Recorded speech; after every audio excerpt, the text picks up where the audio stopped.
This video is going to be a little different to what I normally post.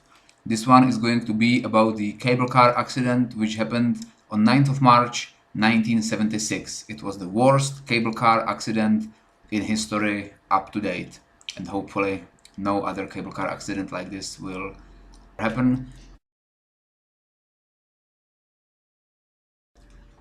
Yeah, so I'm recording this after the video. It's quite a long video, and I will be very busy, so there will be no more time to spend on this video. So yeah, I'm finished with it. But I hope I summarized everything. The only thing which I can do is cut it down and make it probably like shorter or more organized. So I might do that at some later stage, but for now I will post it in this format. And because it's so long, probably not everyone would want to sit for 3 hours and watch it. Yeah, I structured the video into different parts, about 10 different parts, each of which concentrating on something else. It starts with introduction, then I said a bit about why I made this video, because I normally don't make videos about cable cars. Then it says like some information about the history of the cable car. It says a summary of the accident first, then there is a section on a field trip where I actually went there and did some field work. I actually found this tree where the cable car stopped. And I also did a drone flight where the cable car probably fell. I estimated the height from which it fell. And there is also, just for interest, I speeded up when the drone was landing just to see what the fall would have looked like.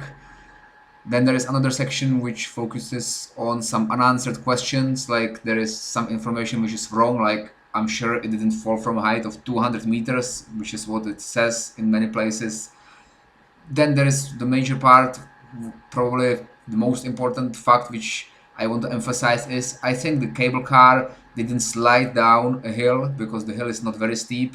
I think it was dragged by this cable because it was being switched to manual pull forward, and when it fell, the operator at the top station probably didn't know it fell, so he left the engine on, and this pulling cable just dragged the cabin. And it's possible it dragged it for a considerable distance. So I'm discussing that in one section as well. Yeah, I also briefly cover some interesting coincidences which happened with this cable car accident and the 1998 cable car accident, and there is a conclusion. So yeah, you probably wouldn't want to watch it for the whole 3 hours unless you are an enthusiast, I hope I say it right, of cable cars. So I won't say it now because it will probably change as I edit the video, but I will post the times of these different sections under the video, so just have a look in the text under the video and go to the section which you want to see, or feel free to skip around the video. This video will be a detailed summary of this accident based on review of information from the internet and also some field analysis. So to summarize what happened, first of all, I will just say what is a cable car, or sometimes called an aerial tramway.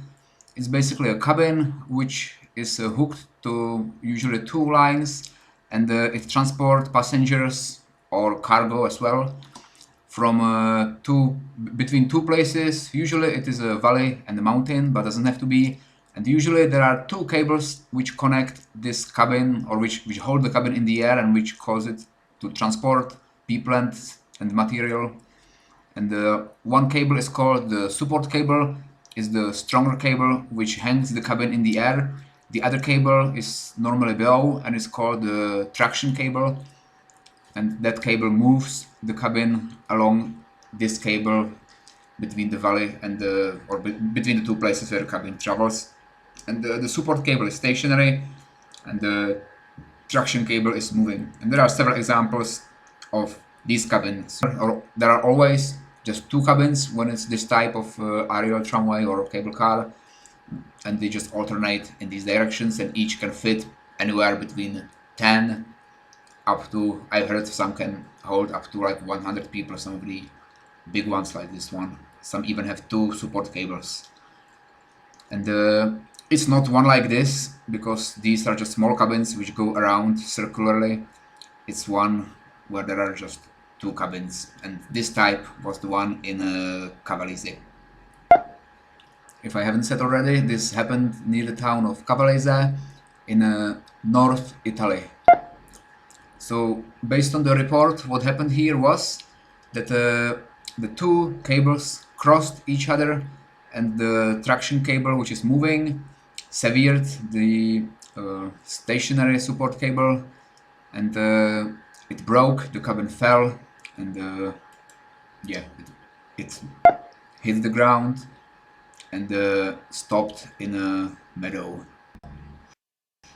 The main reason why I'm making this video is because, well, given how major this incident was, compared with the Motorone incident, it had 3 times more fatalities, or people who didn't survive, and there is just no summary of what happened exactly, or at least it's not there in English, and I couldn't find much in Italian as well.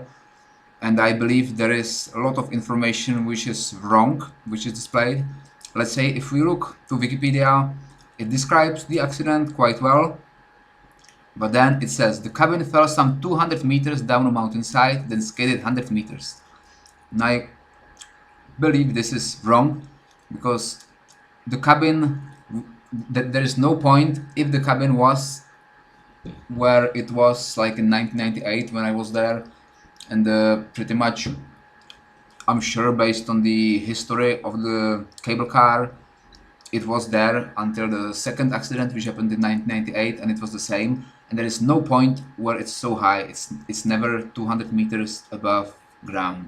I believe it was much lower. And what I think happened here, somebody switched meters and feet, and they meant to write 200 feet, which is about 70 meters, which is much more likely.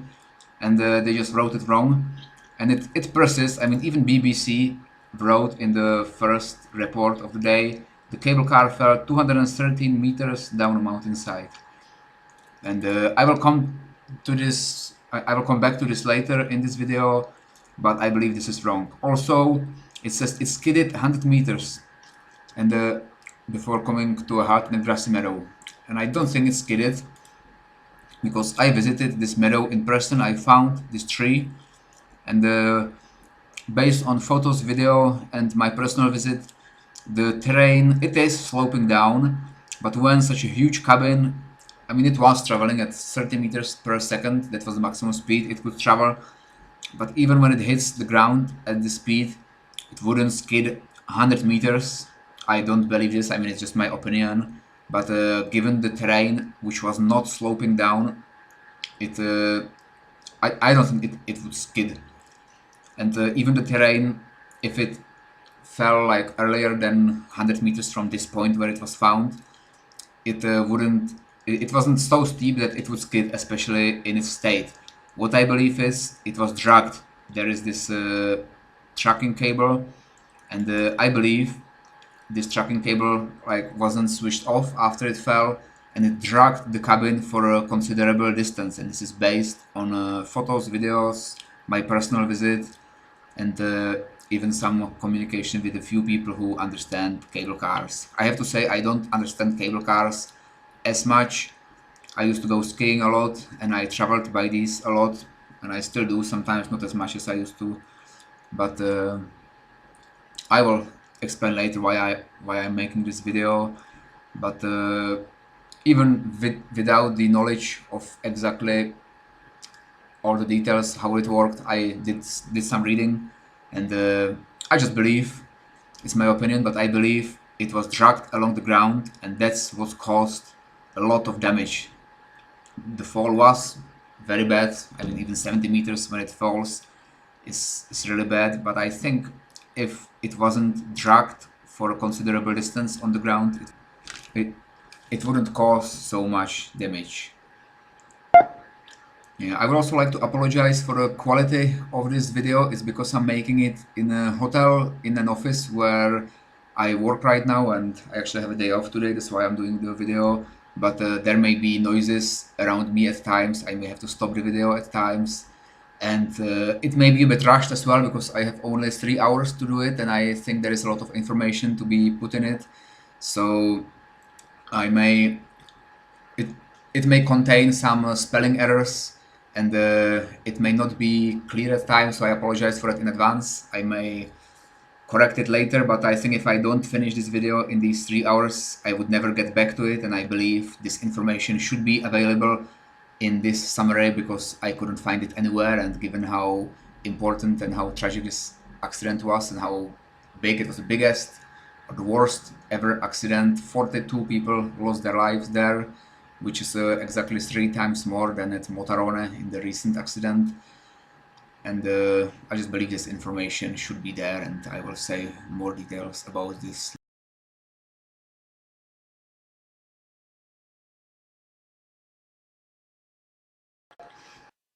So first of all, I will just briefly say why I am making this video, which is very different. I'm not an expert on cable cars, as I already said, and I'm not particularly interested in them or in their accidents. I'm a storm chaser, and the large majority of my videos are from storm chasing.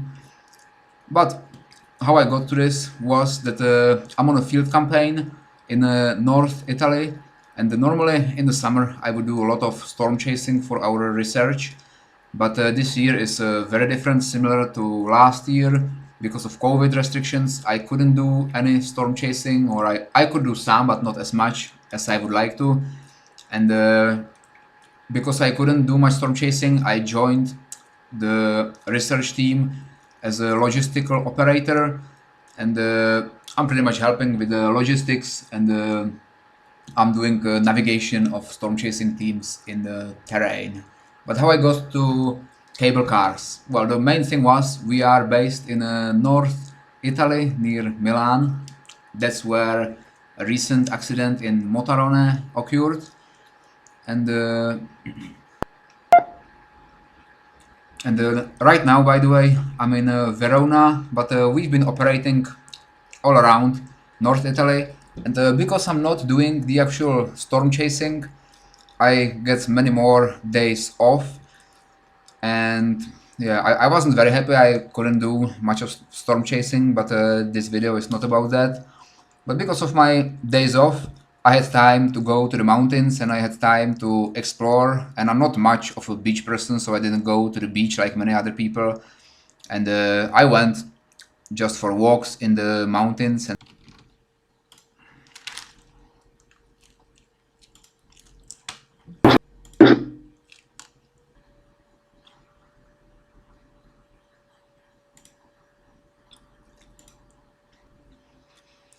yeah, but how I got to this one was, well, it pretty much started when there was an accident on 23rd of May this year in Motarone near Stresa, and I remember having a brief discussion with my project supervisor about this. We just discussed how it happened and looked at some pictures, and I just mentioned to him that I was in Cavalese, where another cable car accident happened in 1997. I mean, sorry, 1998. The date is wrong here. And I just showed him this video of Cavalese. It's also on YouTube on my channel, and I made it in '98 because we used to go there skiing, and I wasn't there on the day when the second accident, when the fighter jet sliced the cable and the cabin fell, but I was there about 3 years after that. And just gonna switch off the sound, and there is not a very good quality video, but it shows the lower station, and the cable was basically hit. It went to the speed of the jet, just pulled out the cable, and it sliced it, and it fell, and the cabin crashed. But yeah, I'm just gonna stop this because it's already online, and it actually shows the cabin fell in this region. By the way, the first accident was in this region, but I will come back to that. But now I was just talking how I got to this cable car accident and why I decided to cover it in more detail. because I didn't know there was such a major accident on this cable car, and even that I used to go to Cavalese, ski there, and I knew about the 1998 accident, of course, because I was there 3 weeks after that, and I went there even after that accident. We used to go there about 2 years after that, before I went like to middle school and didn't have more time for skiing. But yeah, I really liked Cavalese. I spent quite a lot of time there. But quite interestingly, I never knew all my life that this same cable car had, or that a much worse, in fact, the worst ever accident happened on this cable car. Even that I went there, and actually it was quite interesting because when I showed this video to my supervisor, I just briefly talked to him, and then it was just a brief discussion, and then like 2 months later, it was here on our field campaign in Italy. He just came to me once and he just sort of joked and mentioned that he didn't know that I was 44 years old at least. And I said, no, I'm 36 right now. I'll be 37 this year. And he said, but you said when you were 12 years old, you were in Cavalese and you were skiing here, and it was just after this accident happened. So you must be around 50 based on that. And he just said it jokingly. And I said, no, I'm 36, but I really was here. And it seemed that he didn't believe me that I actually was here, and when I was showing him the video, that it wasn't my video. And we like discussed like 10 minutes before we realized what was going on, because what he did, he just googled this Cavalese cable car crash, and he found this website, and he found he read several of these news articles, and then because I showed him this video and I told him I was there, he just thought I was making fun of him or something like that, and he just kept saying it's definitely 1976. It's everywhere, it's in the news, it's on Wikipedia, it's not 1998. And I just kept saying, yes, it's 1998, I was here, there was a plane flying. And we almost got up and went to Italian to ask, just to confirm. But before we did that, he took the internet and he said, maybe there were 2 accidents. And I said, no, it's not possible, because cable cars are very safe. And I was skiing there a lot, and I knew that area, and I never knew about this accident, so I completely discarded there would have been much worse accident. And yeah, basically he just took his phone, and I thought maybe there was a small accident or something which I never heard about, and I just let him show me what he found out. And when he showed me the Wikipedia page, I saw this, and like when I read this, the Cavalese cable car crash is the deadliest cable car crash in history. I first thought they got it wrong, but then when I kept reading and I read that 42 people were dead, I was completely shocked. Like when I read all this, I thought it's either wrong, or I couldn't believe like why there was such a major cable car accident. And there was probably a period of like 5 years in my life when I went to Cavalese every year for 2 weeks to go skiing, and I came back there at least once after those 5 years. Like the last time I was there is about, well, must be like 10 to 15 years ago, but still, it used to be my favorite area for skiing. And I talked to several local people, and it was either overshadowed by the 1998 accident, or people just didn't want to talk about it. But like when I read this Wikipedia page, I was completely shocked. So I started to be interested in this accident, and I went to Google and I found all the pictures that are there and the limited information which is in the news articles, which basically say what is here. You just said there were 15 children, where it happened, that is the worst cable car accident, which is true. This I believe is wrong, which I come to back later. And yeah, the 3-ton overhead carriage assembly fell on top of the car, which is true. And yeah, this is interesting. According to the commander of the local fire brigade, this is the reason why almost all of the cable car's passengers were killed. So it wasn't the impact with the ground, but they were crushed by the 3-ton overhead carriage. But what I think happened was partly it was the fall, but partly it was the drag by this support, by this towing cable, which I will say shortly. Yeah, there was one survivor, which is quite interesting, Alessandra Piovesana, who isn't between us anymore. She passed away in 2009. And yeah, basically, if you Google this BBC article, that's pretty much what's available about this cable car accident, and a lot of the information is not correct, I believe. So I decided to do some analysis. So I started reading about this accident because it really interested me, what happened there. And it was partly also because I had many days off, or many more than I would normally have. So I just had nothing to do. And yeah, it just pulled me in. I just kept reading, and then I didn't think something was right, or I just thought like what happened with that. So I just kept searching for new and new information, and I translated articles from Italian and found old news articles about this. And yeah, and I also went personally to Cavalese, but the reason I decided to make a YouTube video was because one evening at the dinner, my supervisor asked me what I was doing the last few days, that I had days off and he hasn't seen me at the beach, and he didn't see me like anywhere, so he just asked what I was doing, and I just said, well, like, I'm not really a beach person, and if I go to the mountains, it's nice, but like it's very different when I'm on a holiday with my family. I can enjoy it, but when I'm just by myself, it's nothing special. And when I have a problem, I just have to solve it. So I just sat at the computer and researched this accident, and I went to Cavalese, and I started showing him all this interesting information which I didn't know before.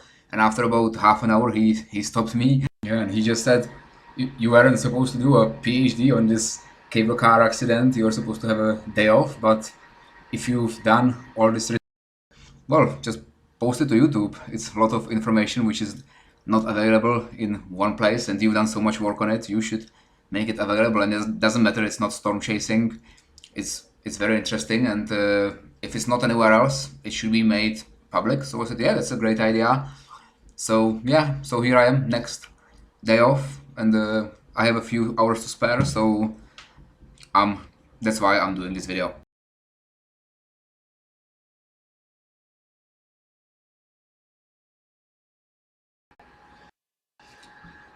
Yeah, so now I will just describe in a bit more detail how the accident happened. The Cavalese cable car, this is a picture from probably the 60s or early 70s, and it shows the Cavalese cable car. By the way, all this, just for reference, all of these old pictures I'm taking from a website called funivie.org. There are quite a few old images of this particular cable car, even before the first accident. And basically there were two pylons. There was the top station, was just to the right of this picture. There was one pylon just of the top station. By the way, this is not the top station, because if I show you, this is pretty much the plan. This is Cavalese. This is the middle station in the middle, which I referred to as the top station, is called Dos Dei Laresi. And then there is the top, the true top is here, or top of the Cermis mountain is here, but the cable car finished here. But in this video I will talk only about this bottom first part of the cable car, because that's where the accident happened. So what happened was that I think here is seen the best. We have this bottom station. There was a first pylon. Between the bottom station and the first pylon there was very long stretch where the cable crossed where the cable car crossed the valley, and it was about 1,500 meters long. Then there was another stretch. I believe this was about 1,200. I will just confirm that. Yeah, it all says it here in Italian. It was about 1,000 meters long, the second one. So I will show all these pictures later. So I'm just skipping now because I want to describe the tragedy, the accident. And yeah, so what happened? The cable car was full of people, 43 people on board. It was descending. It was on a right hand side cable. It wasn't this one, it was the one with number 2. It was descending. And then when it crossed this pylon, it abruptly halted. And it halted because based on the information that's available, these two cables crossed each other. There are several ways how cables can cross each other, but I still don't understand how it happened exactly on this cable car. I will come to all this later. This part is about summarizing the accident, so I won't go into too much waffle and details about this. I'll come to this later. But pretty much these basically crossed each other somewhere near this pylon, and there is a system in cable cars which stops them whenever this happens, and this system kicked in because these two cable cars crossed each other. The cable car stopped, and right here on top there was a person called Carlo Schweitzer, and he was responsible for operating the cable car at that time. It was one of the last descents. It was after a skiing day. There were long queues for the cable car, and basically he apparently didn't have a license to operate the cable car, but was employed nevertheless.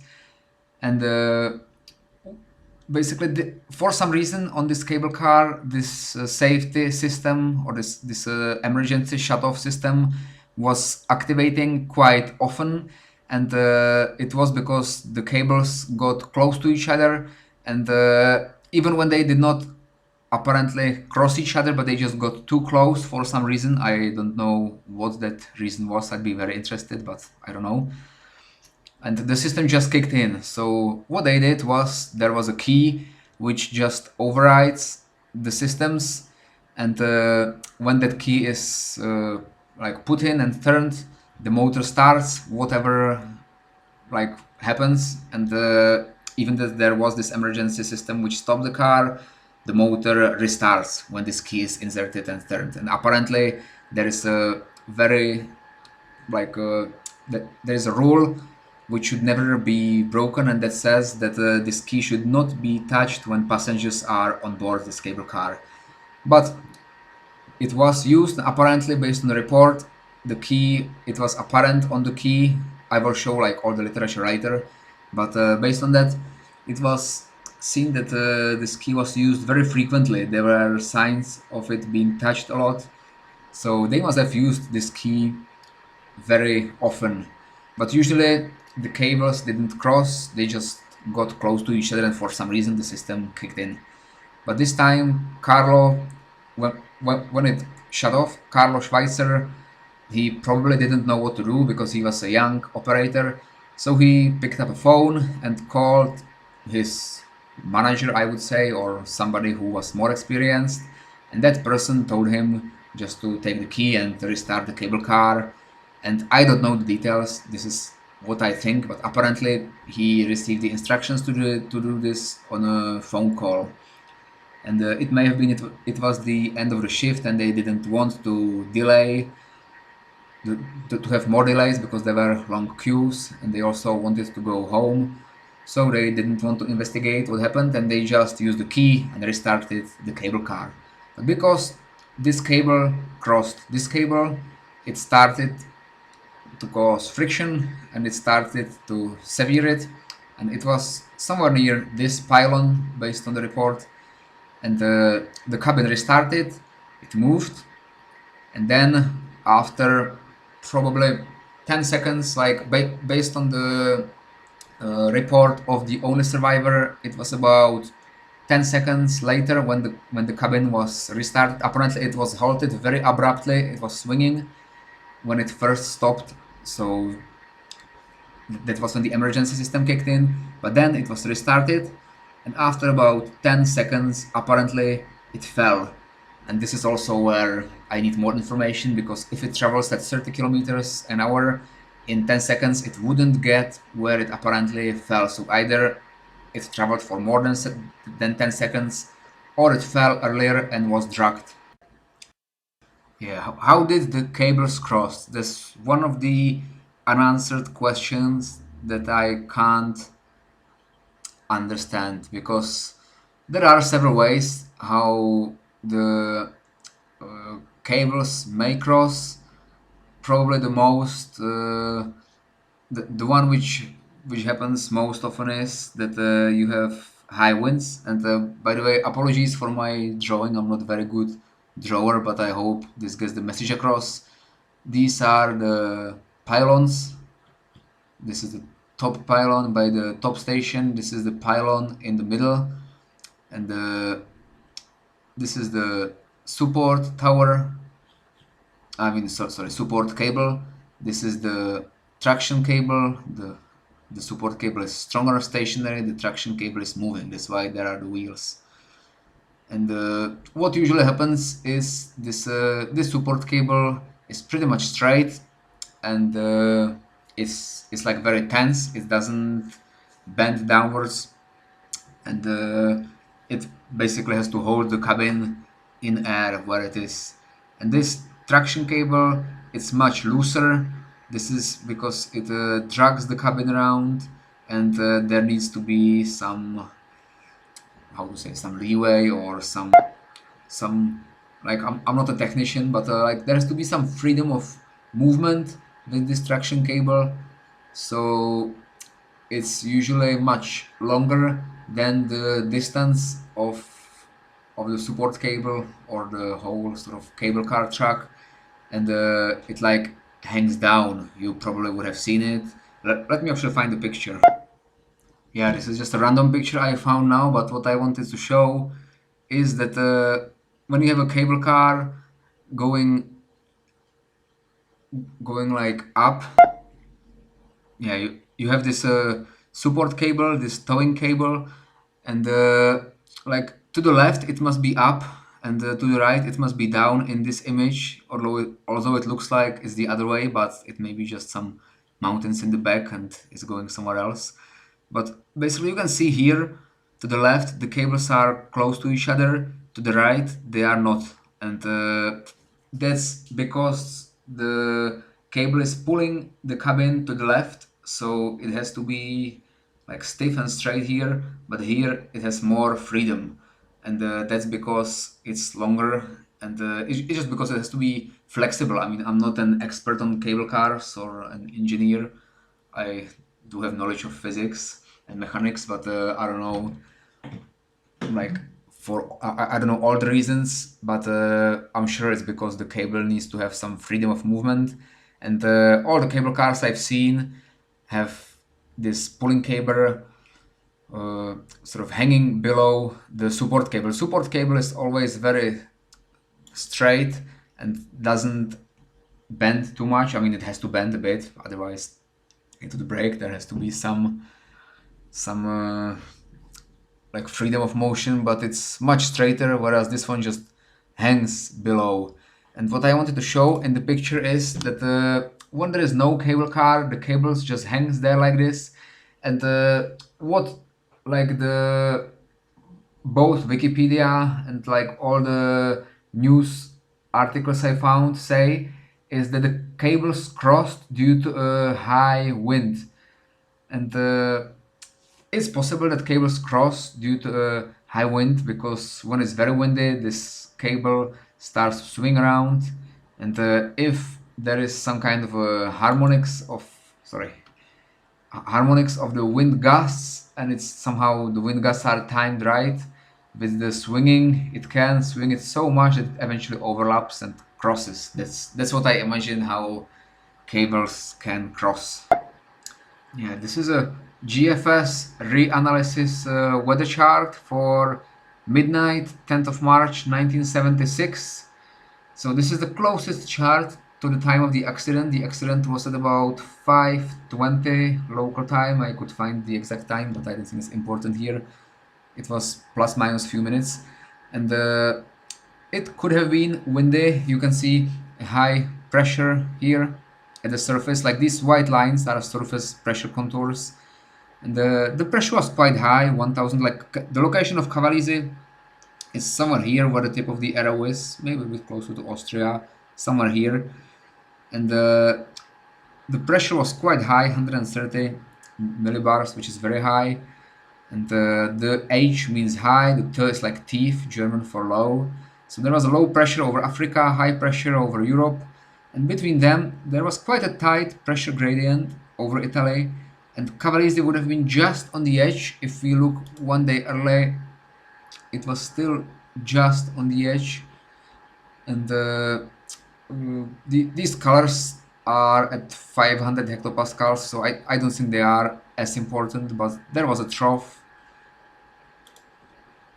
which was sort of lifting. So I mean, there might have been some thunderstorms even it was only March, but if there was some advection of air from the sea at low levels, but I don't know, it looks more like the air was advected from Europe, from the Adriatics. So I mean, there might have been thunderstorms which caused some wind gusts, or it could have been just the general sort of general pressure gradient might have supported wind gusts. So in this case, the cables could have crossed. But when we have a cabin there going down and it's fully loaded, I mean, sorry for this is a really bad drawing, but I hope you get the message.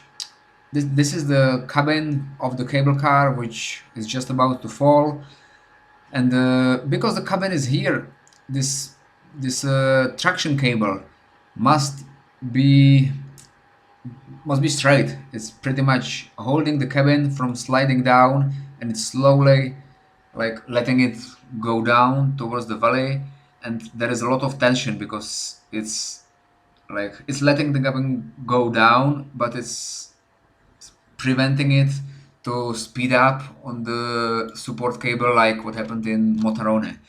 However, on the front side, in front of the cabin, the cable may be loose because in front of the cabin there is no tension in the cable. However, it seems that the cable the cable broke somewhere near the pylon behind the cabin.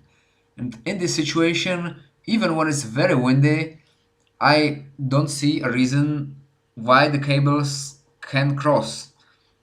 Like it's possible that that's like what my supervisor says, that the cables could have crossed before, and they could have been already crossed when the cabin was coming down.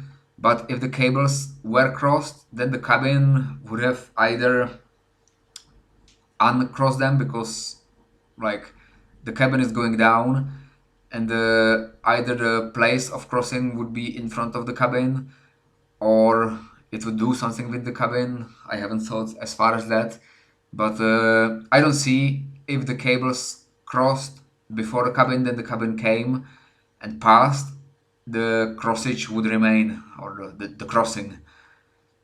What I think, the cables behind the cabin must be straight like this. So based on that, I think the cables must have crossed behind the cabin. When the cabin passed the pylon, it stopped for some reason.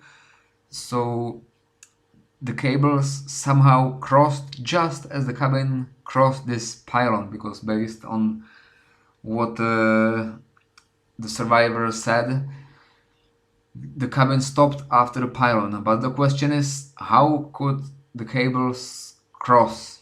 I mean, it's very difficult to imagine any such situation, whether the dynamic effect, maybe the cabin was going too fast, and somehow when the cables were, let me show, you know, like before the cabin, the cable looks somehow like this, it's loose, then the cabin approaches, and let me show, yeah, and it like sort of stiffens that. So as the cabin approaches, it makes these cables to go close to each other, and the cable like broke here near the pylon. So the crossing of the cables caused by intense heat apparently happened at the pylon. So maybe the cabin was going too fast, and as the cables as the cabin is coming, these go closer, and maybe if it goes too fast, it can somehow throw it over the top cable. But still, I don't see like the cabin would have had to go super fast for that to happen. And even with a fast cabin, I think the tension behind it would not allow the cables to cross. There is one other option which seems plausible, but still not 100%, which I will show now. Yeah, this is like my only sort of logical sort of scenario what might have happened. And I'm really sorry for the quality. I'm just doing this too fast with my limited time, but hopefully it will do the explanation. Like if the cabin, because Alexandra Piovesana, I mean, sorry if I spelled the name wrong, but basically the only survivor said the cabin crossed the pylon, and shortly after that it halted abruptly. And if it halted because like in this situation, if the engine stopped for whatever reason, if the safety system kicked in, then it would just pull the cabin because it would stop, and the cable would have been straight. But there could have been a different reason why the cabin stopped. Maybe the emergency brake on the cabin, the same one which was being released by itself in Motorone, also activated here.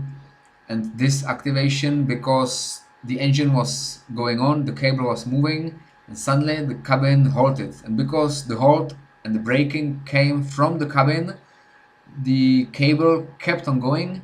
And when the engine keeps turning, the cable keeps on going. Then what happens is it will loosen, and maybe behind the pylon it went up for some reason. I mean, I haven't done any simulations on this, and I haven't done any calculations. I would think it would go down, but maybe if it's very abrupt halting, it may go up because the engine keeps pushing it down, the cabin stops, so it bulges upwards, and it may get over the main support cable, and then it could fall behind and like remain. Sorry, let me just change the color. Afterwards, it could do something like,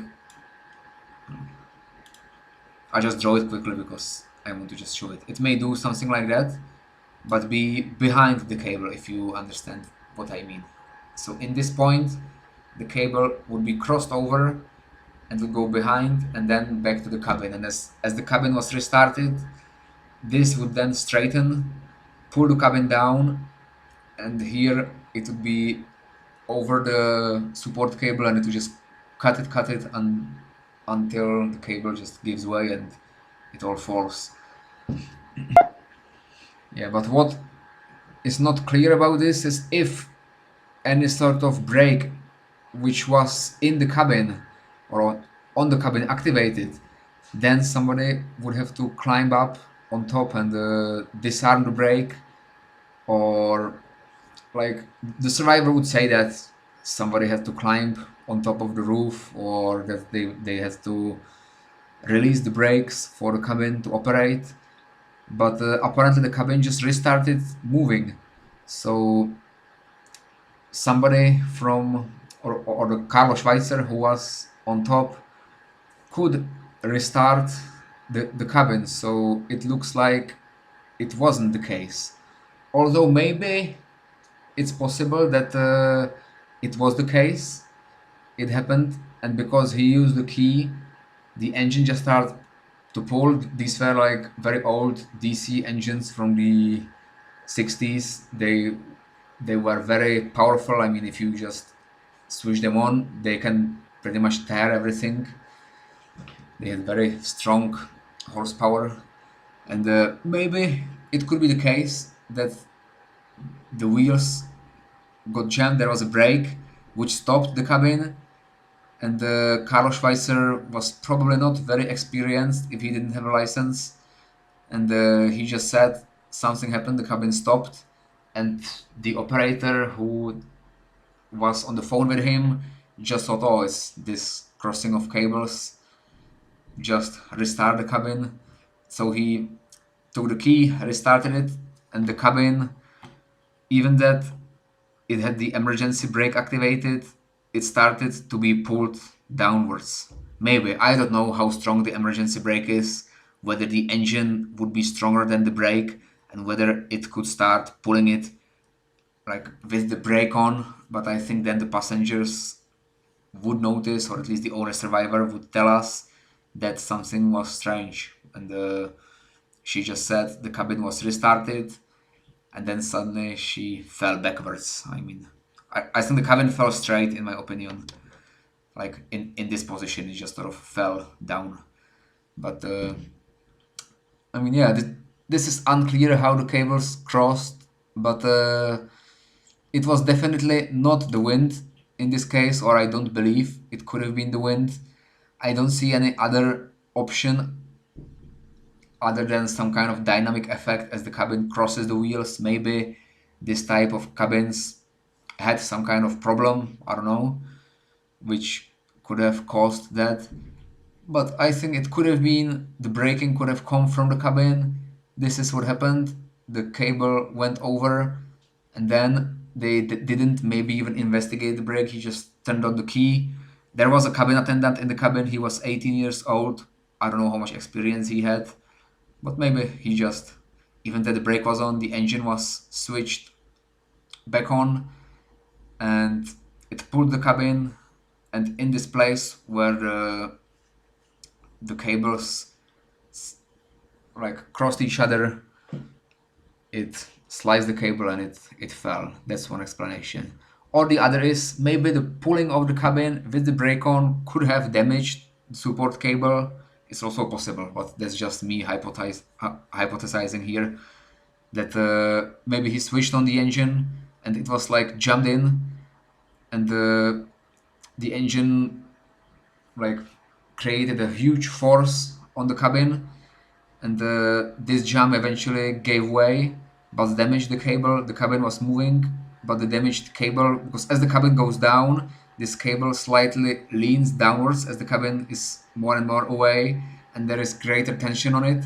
So as the cabin was near the middle point between the two pylons, if we looked on the map, which is here, the pylon was somewhere, let me just see. Yeah, the pylon was somewhere here. This is the new cable the cable car. The pylon was here, and the bottom station is here. The cabin was found here, and it fell nearly in the middle, and that's where the greatest sort of tension is, because then when the cabin approaches the other part, the tension is then overtaken by the part of the cable which is closer to the bottom station. But this part of the cable is under the greatest tension when the cabin is in the middle, in between the cables. So it's possible it got damaged, and then it just broke. But I think if the emergency brake was activated, the investigation would have found out, I would imagine. So I don't think it is the case. It's just my hypothesis. Maybe I'm spending too much time on this now. But this is a great question mark which I would like to have answered. How can this happen? There could have been high wind, but it happened behind the cable car, and I don't see how high wind in this situation with the cable fully tense, how it can cross over in a high wind situation. In front of the cabin, yes, but it happened behind the cabin. So that's a big question mark, but let's. And what I believe is that Carlo Schweitzer in the top station, he didn't see that the cable car fell, and he just kept the key in, and the motor just kept pulling the car, and once the car was on the ground, it was being pulled on the ground, and this is not mentioned anywhere, but that's what I believe. And probably what happened then is at the bottom station they saw the cable car falling, and it took about, my estimation is 70 meters, like the flight path, like the height at which it fell was 70 meters. That's what I believe. I will show you later why. And it will take about 3.5 seconds, I will come to that later as well, for the cable car to hit the ground. So 3.5 seconds is when it falls, and then it takes, I think, about 10 seconds to travel 100 meters. I will come back to these calculations and I will show them, but this is just a quick summary, so I wanted to say it now. But basically, before, these people, they were probably in a shock, like this 3.5 seconds when it fell, they just looked at it, they didn't believe what was happening because they thought this could never happen. And then the cabin was on the ground, so before the shock, they probably picked up the phone, and this is how the top station looked like. And usually there is a view, you can see most of the cable car, but there may have been cloud, or maybe when the key was used, he wasn't standing here, but he had to go somewhere else. And by the time the phone probably rang from the bottom station saying the cable car fell, stop it. And before he managed to pick up the phone, stop it, the cable car might have been dragged a considerable distance on the ground. Yeah, so by the time this information actually got to Carlo Schweitzer, who was in charge of this control board of the cable car, before he actually stopped the cable car, it could well have been like maybe a minute, or I don't know, like if they had to dial a number or how these telephones were working. But yeah, I will come back to what I found in the literature later. Yeah, but at the time the cable car was already on the ground, and when he finally stopped it, it was here in this meadow. These are all the pictures of that accident. Don't mistake them with these. Google for some reason shows all of them. Well, I typed in Cavalese disasters, so there were two disasters, but I'm talking about these. They are usually black and white, there are color pictures as well, but this is the first accident, which is not the second. This is the second accident with the yellow cabins. The cabins in the first accident were red, and this is the first accident. Yeah, so basically this is Google Maps, which shows how it is like today. This is the lower station. Today there is actually the small cable car, which has these small cabins circulating around, and it's very near the ground. It's not so high like this old cable car. It goes here to a station in the valley, then it goes up.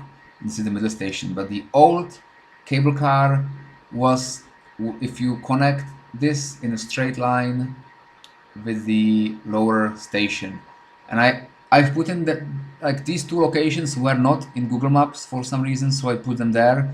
I don't know if they are safe for everyone to see or if it's just in my Google, but I think people should know where they were. This is the 1998 accident, and this is the 1976. Actually, I have to correct that. This was my initial calculation, but it's here. It's on the bottom side of this meadow, and you can see a cutting in the forest. And there used to be a power line which was going parallel to the cable car, and there is still a cutting in the forest left after that power line, which helps a lot with finding the right track of where the cable car was, because the cable car was about 10 meters to the east of this power line, which was near the ground. And there was a pylon. The first pylon was somewhere here, and then there was the top station. And basically what happened, the cabin fell, if the information which is on BBC and Wikipedia is correct, it fell and traveled 100 meters. I'm sure it never fell 200 meters. I will come to this later, but in the summary I will just say it fell and was dragged.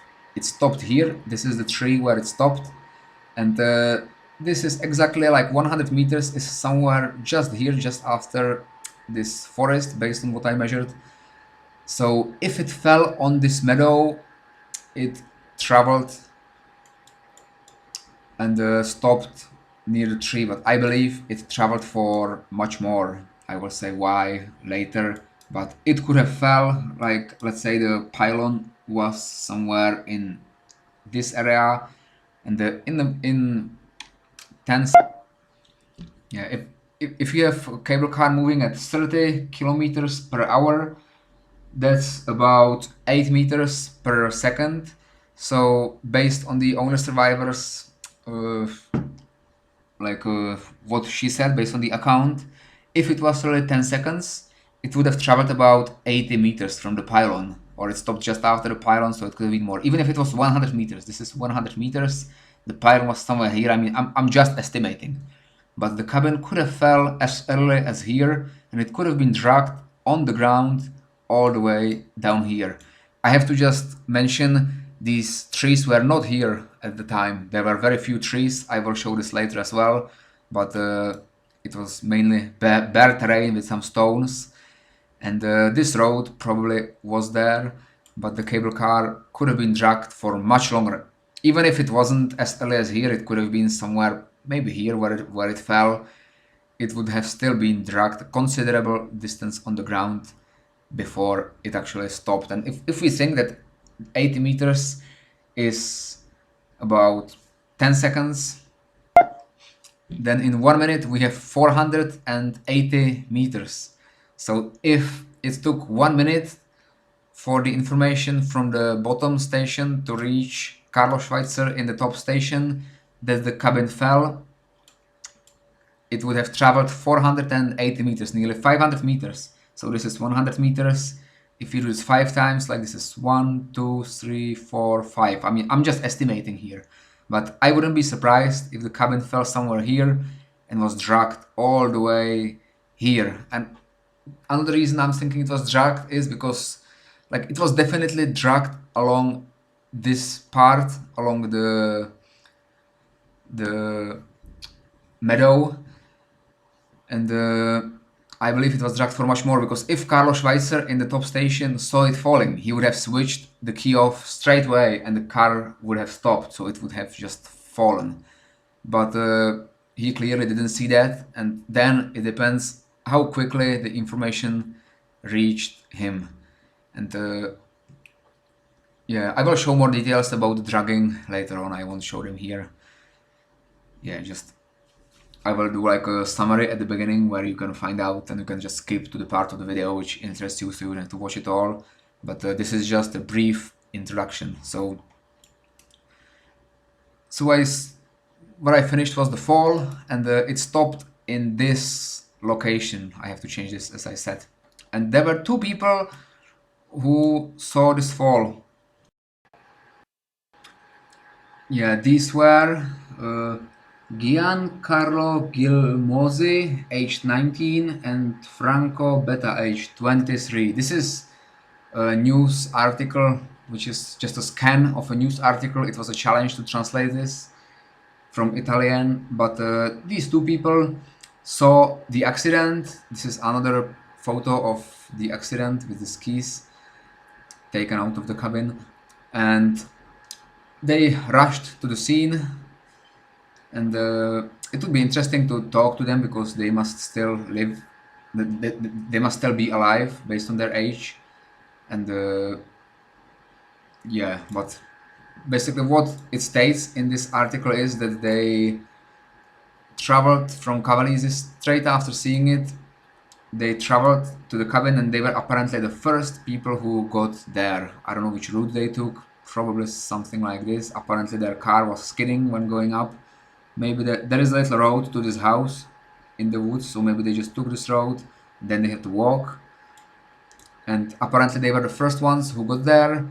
And based on what they report, it must have been a terrible experience. But they saw 6 bodies lying on the field outside of the cabin, and the rest was inside the cabin. I think they pulled out 19 corpses. Then the firefighters arrived, and they took out 2 children. One of them was the only survivor. Her name is somewhere here, Alessandra Piovesana. She was 14, and she was taken first to hospital, to Cavalese hospital, and she survived. She only had fractures of legs and the pelvis, I believe.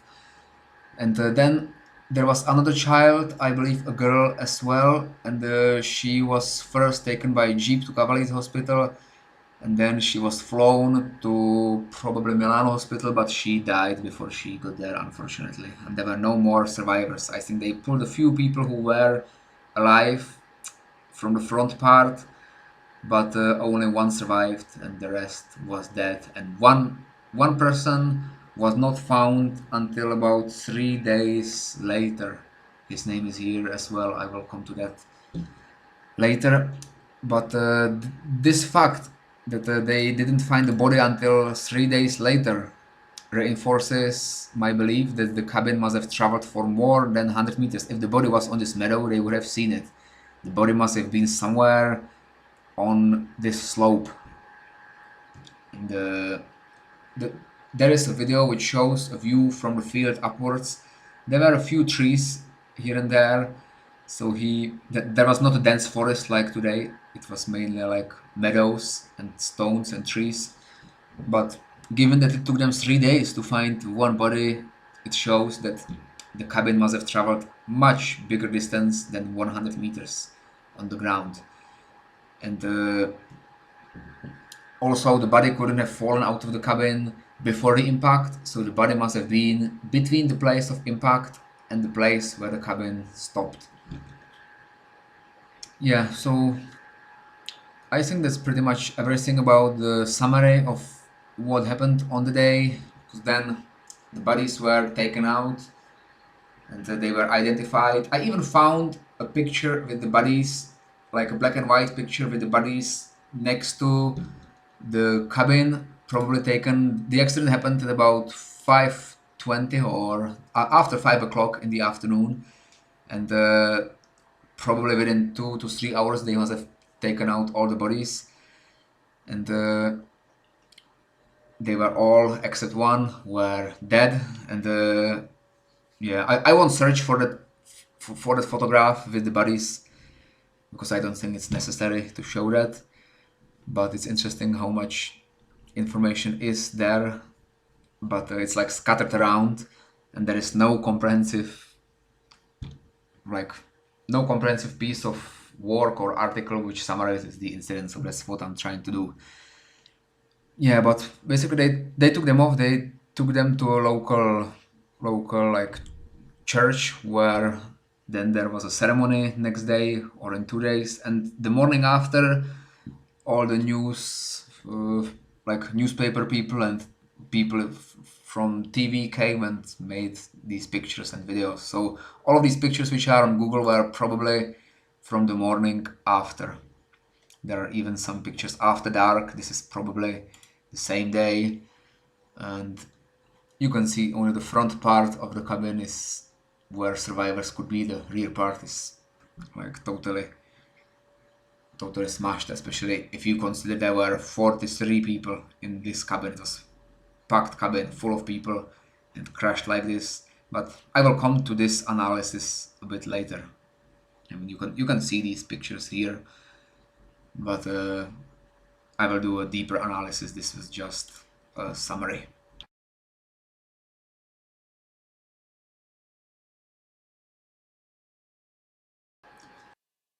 So now let's talk about the history of the cable car.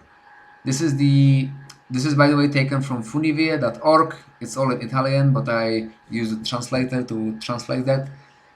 And this is a great source of information for anyone interested in cable cars. So yeah, I think there should be a bit of history about this cable car, so I'm adding it here.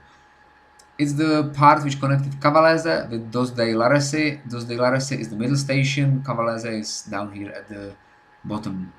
It was constructed by the company called Hölzel, which is quite interesting. I've never heard of this company. I've been skiing a lot in the Alps and in different mountains, and I've never seen a name called Hölzel. Maybe it's a local Italian company and it's quite an old cable car, or it was, so maybe it built several cable cars in North Italy, I don't know. But what would interest me is if other cable cars made by this company had this crossing of cables problem, if it was only unique to this company, to this type of cable car, or if that was just a one-off like event which is statistically very improbable, but it happened. But if it was something which was happening on this type of cable car, it could explain it could have happened here in Cavalese, and just the sort of ignorance of the staff that they haven't responded but turned on the cable car instead caused the accident. But I believe this could be interesting to find out what other Holzer cable cars were like and if they had this problem. Yeah, and it's in Cavalese. There is some information in Italy. I translated it. I don't have the translation right now, but it was built in 1964. It was made to be operational for 30 years, but in 1976, only 12 years later, it crashed, and then it was rebuilt again. But I will get back to that later. 2,590 meters was the length. 280 meters, I believe, is the difference in altitude. And yeah, I believe 1,000 meters is the lower station altitude, 1,280 is the upper station altitude. Yeah, the cabin was made for 40 people plus one cabin operator, which is the person who travels with the people and who assists them if anything happens, and who sort of is in the cabin in case the brakes go off, or I don't know, like that. There has to be an operator in these big cabins at all times. And I just want to mention there were 42 people, or, I mean 43 people in the cabin at the time of the accident, but it was justified because many were children, so the cabin was definitely not like overweight, because these cables are meant to withstand like a higher load, much higher load than one cabin. I've heard that they can hold up to 10 such cabins without breaking, so their holding capacity is much greater. So adding like 2 or 3 more children to this maximum can't cause such an accident. And yeah, but what I want to say, like these cables are very strong, but they are not made to withstand impulses. Like when there is an impulse of any form, then it can weaken the cable substantially. That's what I believe happened in Motorone, because the brakes disengaged and the engine was still pulling, and it made an impulse on the traction cable because the cabin halted, the engine pulled, and before the engine stopped, it like, yeah, it created an impulse on the cable, and if it happened several times, it very likely weakened the cable near the cabin, and that's why it broke. But this is a different accident. I'm not covering that in this video, so let's go back to the history. So yeah, 40 people could fit inside the cabin. Maximum velocity was 10 meters per second. That's about 36 kilometers per hour. So it's even more than what I said before. I said about 30 kilometers per hour. And when I had cues, I assumed they operated it at maximum velocity. I don't know if after inserting the key to bypass the emergency, like the safety systems which stop the cabin, whether that operated at full velocity or not, I don't know. Maybe it was slower. 36 kilometers is the maximum, so even 20 kilometers per hour would still cover about, that's about like 4 meters per second if I'm calculating it right in my head. So it can still cover 400 to 500 meters easily before the information that the cabin fell gets to the top station, as I talked about this at the start of the video when the cabin was dragged on the ground. But let me go back. I don't want to waffle around too much about other things. I just want to describe the history quickly. So 420 was capacity per hour.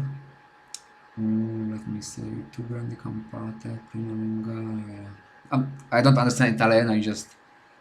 I know a bit of Spanish and it's a bit similar, but I've already read the translation. That's why I know what means what. But I think these are just the altitudes. And yeah, I think these are the pylons. 1,500 meters was the distance between the bottom station and first pylon, and then 1,000 meters was the distance between the pylon, which was somewhere. I mean, this is not exact. This is just a plan, but there was the bottom station, pylon, top station, and there was about 1,500 meters between bottom station and first pylon, and then 1,000 meters between pylon and top station, which is a lot for a cable car. It's a big distance. And yeah, I think, yeah, here it says 180 meters was maximum height of the cabin below like the surface, which is quite a lot. 180 meters is a lot, and this should probably be right, but I will show my analysis later on where I used like a altitude estimator to show how high the cabin could have been. But even if it was that high, this is the bottom station, this is top station. The lowest point is by the river, that's here. Then it goes steeply up, and here it goes much less steeply up as well. So if that was true, if it was 180 meters, that would be near the river. And the cabin in the first accident fell somewhere here. There is a cycle path, or actually it's shown here. So it fell here, and they say it was 90 meters above ground. And I don't believe it's 100 meters. The river is 100 meters less than this point. Actually, we can analyze this as I do this video. I can show it later because I'll be using altitude estimation, which is quite precise. So yeah, but given where the cabin fell, it was 90 meters here. It must have been much lower here. In fact, the height from which the cabin fell could have been even lower than 70 meters. If it fell somewhere here, it could have been as low as only 30 meters, which is still quite bad. But the death toll from 30 meters, I don't think would have been so high. And actually, what I forgot to say before, maybe I shall insert it later in the video, but the people were not dead when the cabin fell, because these two, the two people who saw it, they had to drive all around here. Then they had to get out of the car because the car couldn't get anywhere higher than they walked. They were the first on the scene, and I believe it must have taken them, even if they went quite fast, it must have been at least 10 minutes. I mean, I drove from Cavalese on this route, and I think I just drove here to this parking, like parking lot, but it takes about 10 minutes to get from Cavalese here. And if they drove here and then they ran, it must have taken them like 10 to 15 minutes, I would say at least, to get there. And if they were the first people to get to the accident, then the newspaper, the news article here, it says that the people were still alive inside the cabin. They were still screaming, and I mean, it must have been terrible. But they heard like people sort of talking and like probably swearing, and one man apparently said, "I want to go back to Milan, where I live," and then he just stopped talking, and the people were just stopping to like they talked, and then they just stopped because they were dying. I mean, it must have been terrible to live through that, to be like not inside the cabin because most people are dead, but like to arrive at the scene and see the people dying. That must have been terrible. But given that these people were still alive, it means the impact mustn't have been as bad as the first accident, because the first accident, I mean the second accident was from 90 meters. The cabin hit a nearly flat ground, and it was just squashed, and there were no survivors. In fact, in the first accident, apparently people had their eyes like collapsed inside by the impact. So it must have been a great impact which killed all of them. But here, many people survived, and they only died after the cabin stopped. And even 15 minutes, I think, is the time which took those two people to get there. And the, it says somewhere in this article, I will get back to this later, but it says people are still talking. Someone was calling mom, and there were children inside. I mean, it must have been terrible, but given that people survived and only died after the cabin stopped, means they probably died as a result of their injuries. And the question is whether these injuries were caused by the impact or by the drag of the cabin along the ground. But I'm surprised it doesn't mention the drag anywhere, but I strongly believe it was dragged. But I want to go back. Maybe I should later cut this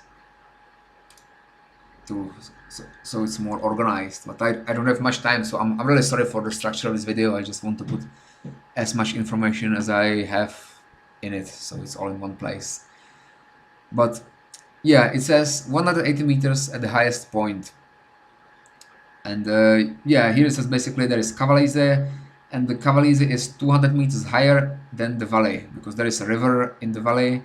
There is the Mount Cermis, and Cavalese is not in the valley, but it's like on a sort of a flatbed above that valley with the river. So the cable car crossed from the city over that valley, and then it went up the mountain.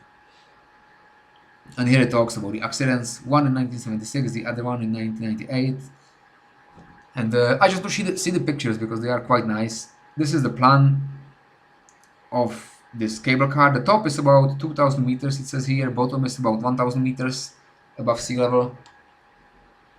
And this is Cavalese a long time ago. This must be from the 60s, before the cable car was built. The church is still there. But it's very different, what I must say here. The trees, I mean the hill here is bare of trees. It's mainly just meadows and a bare land. But today there are trees everywhere. You can see it here, Cavalese, and this is Mount Cermis. This is the bottom station, or I mean, sorry, the middle station. And between the middle station and the bottom, there are many trees. There are a few meadows scattered around, and there is this big meadow. But other than that, there are trees. But before, in those times, I can close this now. I don't need it. In those times, there were no trees. There were a few trees near the valley, but then it was all bare land. And I think there were several of these plans to build the cable car, because this one starts here. But if you remember, there's like a forest, which I think is this forest. There is a church. Yes, probably this one is probably taken from a different place. But if we take, let's see, this group of trees, it's probably this group of trees. So they had more plans to build the cable car. One was like this, one was to the left of the trees. But the plans were very similar, and I believe the second part has these two pylons over these two valleys. And this was the middle station, I think, which is the same everywhere. It's near this sort of higher peak in the middle. And this first pylon is on this hill, which is pretty much the same in all these pictures, I think. And I think the real pylon was built somewhere here. So I think this is more like the real path, how it was built later on. Yeah, this is when it was being built. Quite interesting. Yeah, this is one of the pylons. I don't know which one this is, if this is the middle one, or if it is the one near the top station. It may be the one near the top station, because it looks to be quite high when looking down. This, I believe, is the top station. Yeah, it must be looking from a cabin towards the top station. And yeah, this is how it looked like when it was finished. This was a second pylon, which was just before the station. Here you can see the second part, which I believe is identical to the path of today's cable car. The only difference today is that the bottom part is not in the identical place as the old one. It goes more to the left in this picture. But yeah, this is pylon number 2. Here we can see a view towards the valley. This is the pylon near the top. This is the pylon on this ridge where the cabin stopped after, like, before it fell. Here we can see the electric poles which leave the cutting in the forest. Like if I zoom in, I can still see this sort of cut through the forest. Actually, if I zoom in, I might still see the electric pylons. I mean, it's not important here, but I just wonder when they took them away, because they are not there anymore. And I was hoping they would be there because they would help me to locate the tree where the cabin fell. But they weren't there. But there is still like a cut through the woods. And yeah, they were pretty much following the track of this cable car. They were just about, I would say, 10 meters to the left. And this is not a real cabin. This is just some like a cabin for workers to work on. This was probably before it was built. And here you can see some detail of how the wheels and the support cable, traction cable, how it was on these pylons.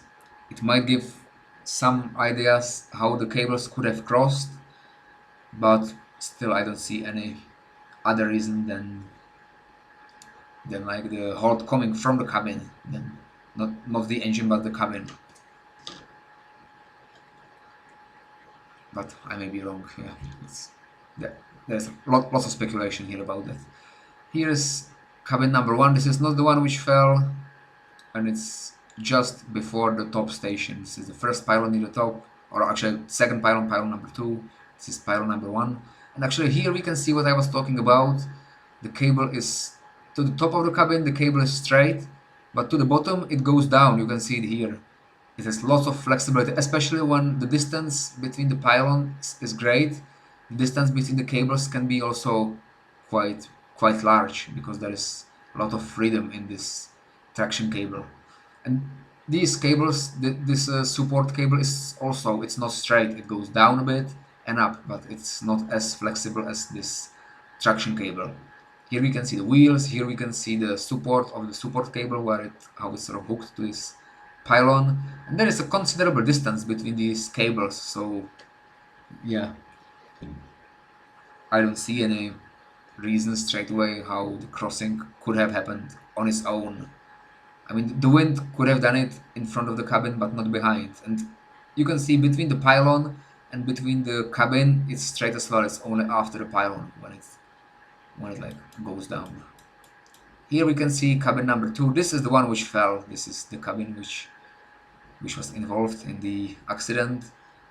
And again, we can see here the cable going down. Actually, it's interesting here. The cable is quite straight here, and it's probably because the distance between the pylon and the top station was not very large. It was only a few meters, but here the distance was large, so the cable is going down because of the flexibility. Yeah, here we can see cabin number 2 again.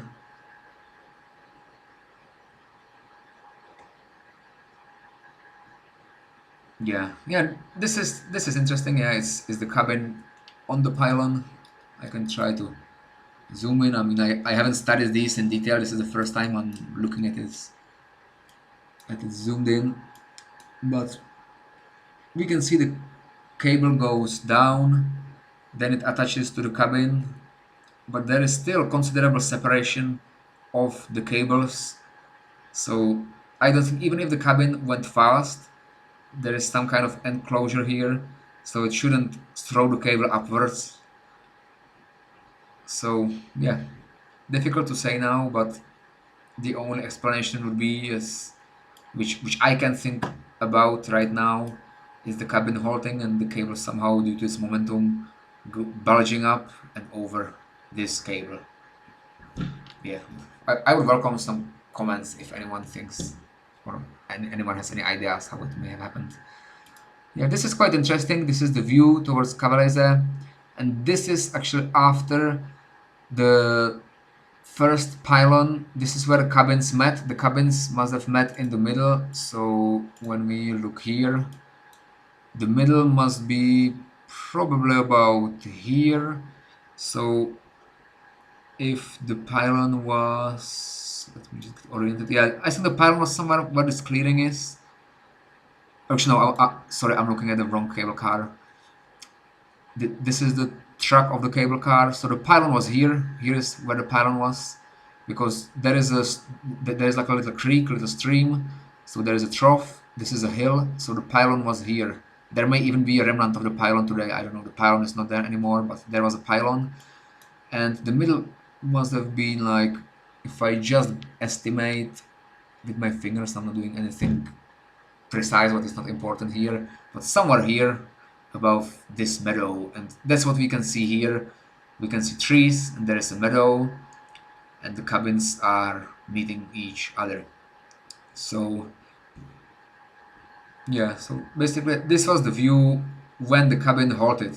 This was the view of the passengers. This must have been just after the pylon, and they must have seen this. They were traveling down and suddenly halt, and the cabin was swinging. The swinging of the cabin was described by several people who saw it, and they thought it was swinging because the cable was failing, but I don't believe that. It was just swinging because it halted rapidly. But the question is why it halted so rapidly, whether brake activated or whether the engine stopped. They say the engine stopped because of this emergency system kicked in, so it's possible it was because of that. Here we can also see this, what I was talking about before. Maybe I shouldn't have drawn it, but I should have shown this picture. The cable is straight above the cabin. I mean, the distance increases, like they are the closest near the cabin, then the distance increases. But here it slopes down because there is quite a large distance between the station and the cabin. But upwards is straight, and that's what I was talking about. When we have strong winds, I can see this hanging cable. It can start swinging, and if timing is right, it can eventually start swinging so much it just overlaps. And the overlapping apparently happens quite often on cable cars when it's windy, or like not quite often, but it does happen. Like in Motarone, I actually visited Motarone, and I talked to one waiter there, and he said that cables on Motarone cable car overlap like 3 times this year, so it does happen. But I can't see how it can happen above the cabin. This cable has tension in it, it's pretty much straight, and even if the wind pushed it, I mean, the wind can't swing it because there is strong tension in it. And here we can see it from this cabin too, it slopes downwards. And when the cabin stopped, the survivor, Alexandra Piovesana, I'm sorry if I'm spelling it wrong, she said the cable car crossed the pylon. I will actually show this later, I will show the translation, but she said the cable car crossed the pylon and it suddenly halted abruptly and it swung. And the cables were swinging too. That's what she said. The cables were swinging, but the cables could have been swinging either because of wind, or because the cable car stopped. Because when this big cabin starts swinging, it must swing the cables as well. And I also wanted to say, there is always one operator which is in the cabin, and this was late afternoon. There were queues up there, so there were full cabins traveling down, and one person must have been in the cabin going up. I strongly believe there was. I've never read anything about it, but there must be one attendant with the people. There was also one cabin attendant killed with the people who were involved in the accident. And what normally happens is the cabin goes down with passengers get off, the attendant stays in, the attendant goes up, then new passengers get in and they go down. When it's in the morning, it's the other way around, the passengers go up. So I believe there must have been one cabin attendant inside this cabin. And if the cabin fell, like we are looking at the meadow, which is just about here, I believe. And I think the earliest point of fall must have been somewhere just after this road, but it could have been earlier, because if they've got the height wrong, they could have the skidding wrong as well. And I don't know how far it was pulled on the ground, but even if it fell somewhere here, the top cabin, if they met here, must have been somewhere after the pylon, somewhere here. So I think the person here must have seen it. He must have seen the cabin falling, and he must have seen the crossing of cables as well. I mean, he may not have been paying attention to it. He may have been just 18 years old, and I don't know how experienced these people were, if they were paying attention to anything, but these cables must have made terrible noise if these cables cross, and this cable moves at 10 meters per second, over 30 kilometers, like 36 kilometers an hour. It must make very bad noise when it crosses this cable. So when he passed around the point where the cables were crossed, he must have heard it, and I would be surprised if he didn't notice it. But I never heard anything about this person saying, talking about this crossing of the cables. So that will be another thing to do in future research. Find out what the person said, or if he had any sort of. I mean, the police must have questioned him, so it must be somewhere what he saw that could provide some clues, because based on what I've read, the clues are very limited. That there may be some explanations somewhere in Italy, but it's interesting, such a major accident doesn't have it anywhere on the internet. So if it's not anywhere, it would be interesting to find out what this person has to say about it. So yeah, I think that's pretty much what I wanted to say. Yeah, there was this meadow, then they crossed the road. Then here you can see there are no trees below the cabin. So when the cabin fell, it was lucky, because if the cabin fell to a forested area, it would have been much worse, and even the only survivor may have not survived, because the trees would have done.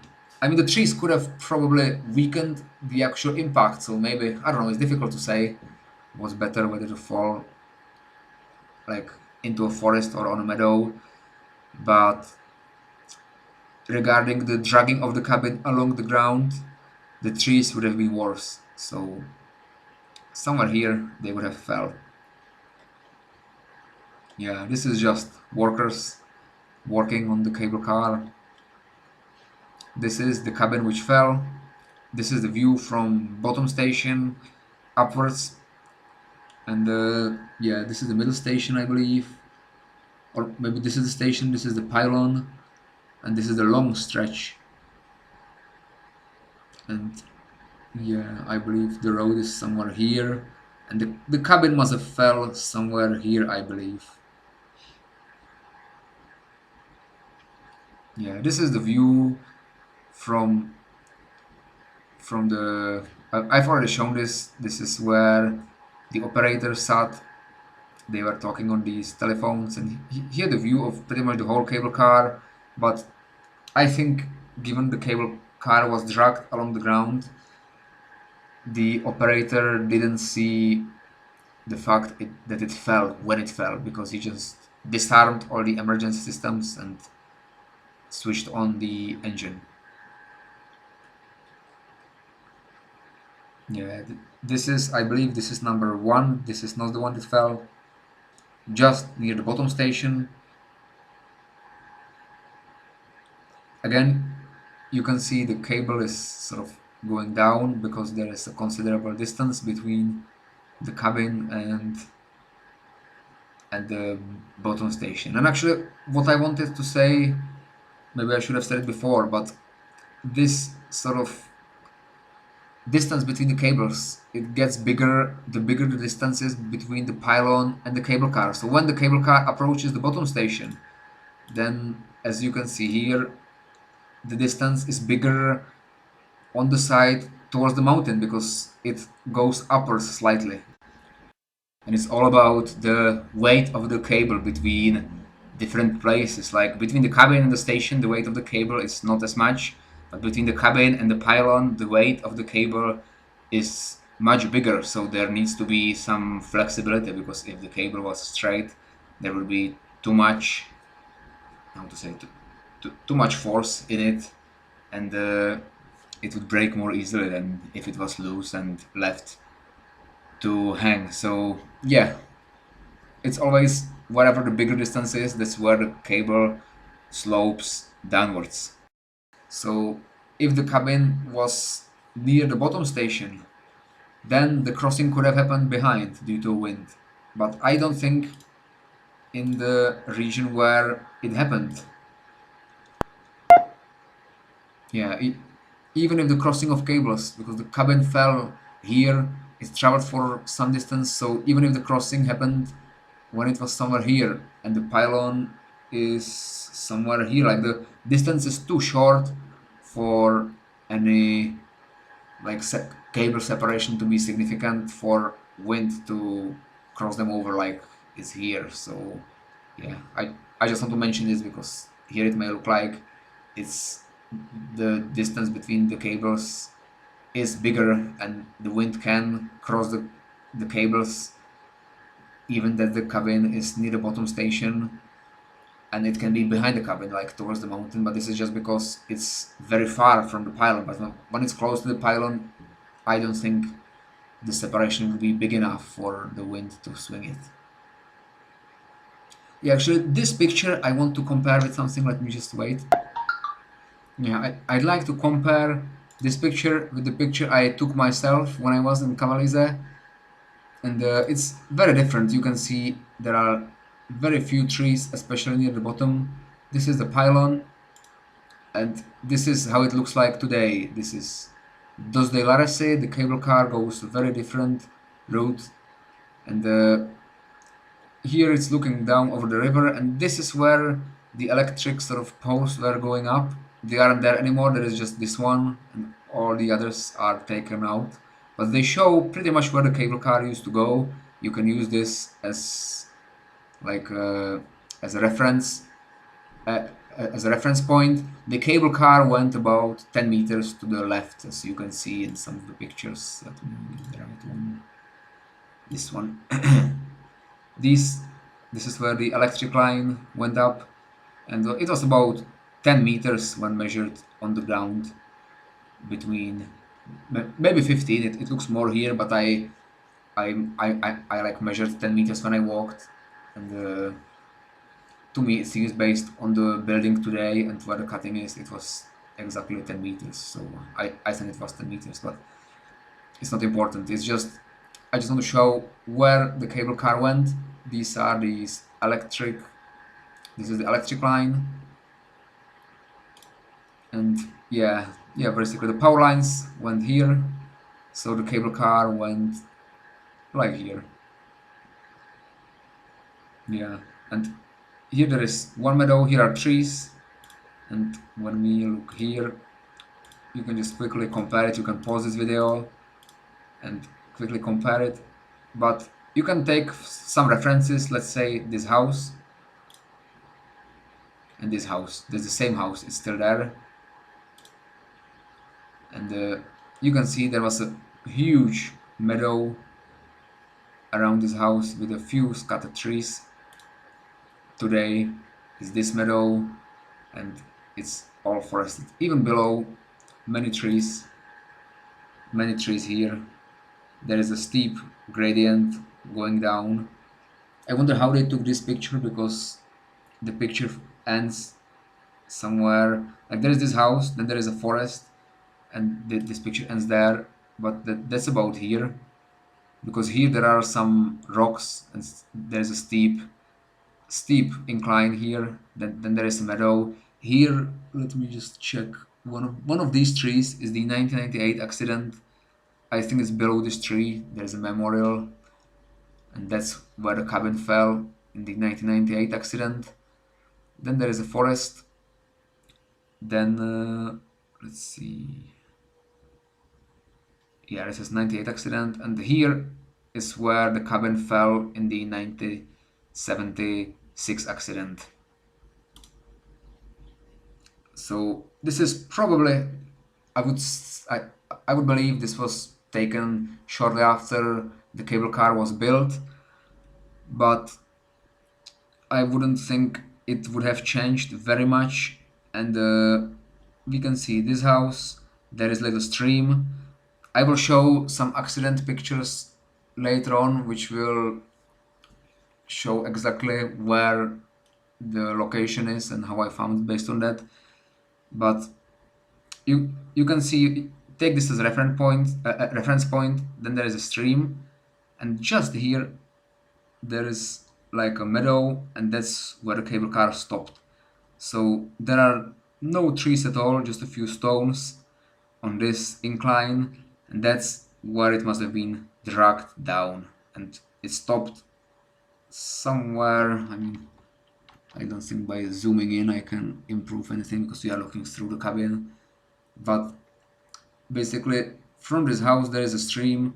There were a few trees, like these 3 trees are in some of the pictures and videos of the cable car, of the crashed cable car, so it must have been here. And this is what's above it. And here is the pylon. So yeah, this is quite an interesting, because we can compare this picture with the view today. So that's probably everything here, so let me go. Yeah, this is the house, which we can see here. Here it was probably a new nice house, and today it's just deserted, and I'm not surprised that people may have moved out, because they had actually 2 of the worst cable car accidents happened pretty much within their back garden. This is the house. First one was just across the field from them, second one down there. Actually, this house looks quite nice. Maybe it was sold cheap and somebody bought it and restored it, but this house is just left. And I don't know why, this is just what I'm thinking, but it may be they just didn't want to live there because these 2 accidents happened very near. But let me go back to the pictures.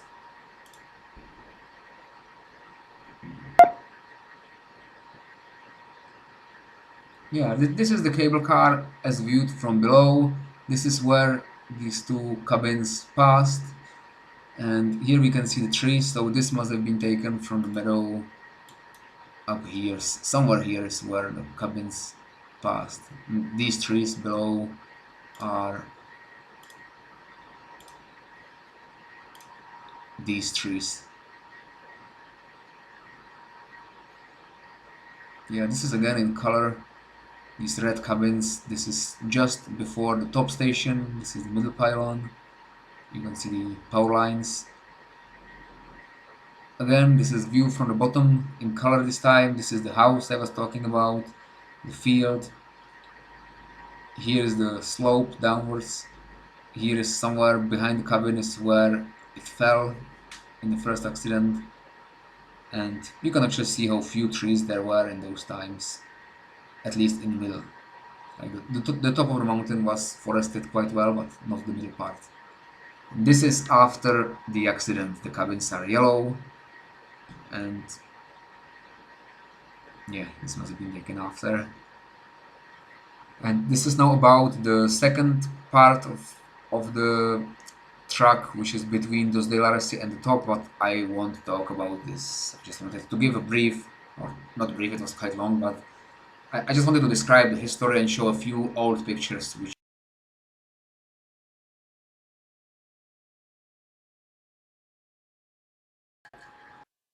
So in this part of the video I will talk about some field work or field research I've done. So I'll just describe, yeah, all I've taken a few pictures, I've talked to several people, so I'll just summarize that here. I'll start with our field campaign, just to briefly mention, I've already said it, but I was in Italy on a storm chasing field campaign. We were sort of driving around in areas where there were storms.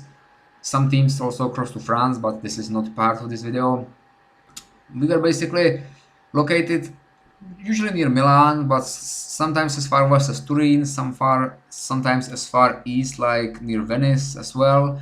But we had quite a few days off, and actually on my first day off we were somewhere northwest of Milan. We were near Gallarate, and because that's quite close to Stresa, where the Motarone cable car crashed earlier this year in May, I decided to go to Motarone, and this was actually after the discussion with my supervisor, but before I went to Cavalese. I just thought it's quite close, so I'd have a look.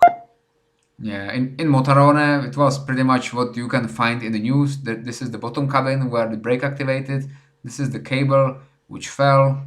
Here is straight. Here you can see the cable still on the ground. It's like 3 months after the accident. The cables are still there on the ground.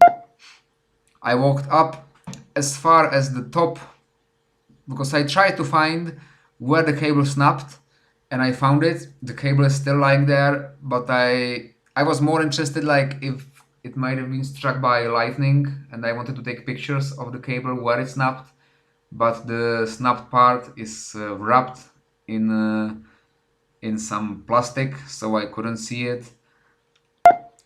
But the cable is still lying on the ground in several places. Yeah. Here it's the pylon where the accident happened. The cabin was on the right part, and this left part is just the other part of the cable which remains there. Yeah, this is the pylon where the cabin hit it, and the breakage on the cable is on the left part, so it's between this pylon and the top station, and the cabin fell here to the right, and this is still the tangled cable behind the cabin which was left tangled around this pylon, and I'm not sure why they haven't cleared it up yet. Maybe because of some investigation work, but it's not closed anymore. You can walk there and people walk there. So maybe it's just expensive to clear, so they haven't done it yet. Even the cabin is still there. It's all covered, but yeah, walked around and yeah, just took a few pictures out of interest. But I won't show everything here because this is not about Motorone. This is about Cavalese. So I will go back to the Cavalese.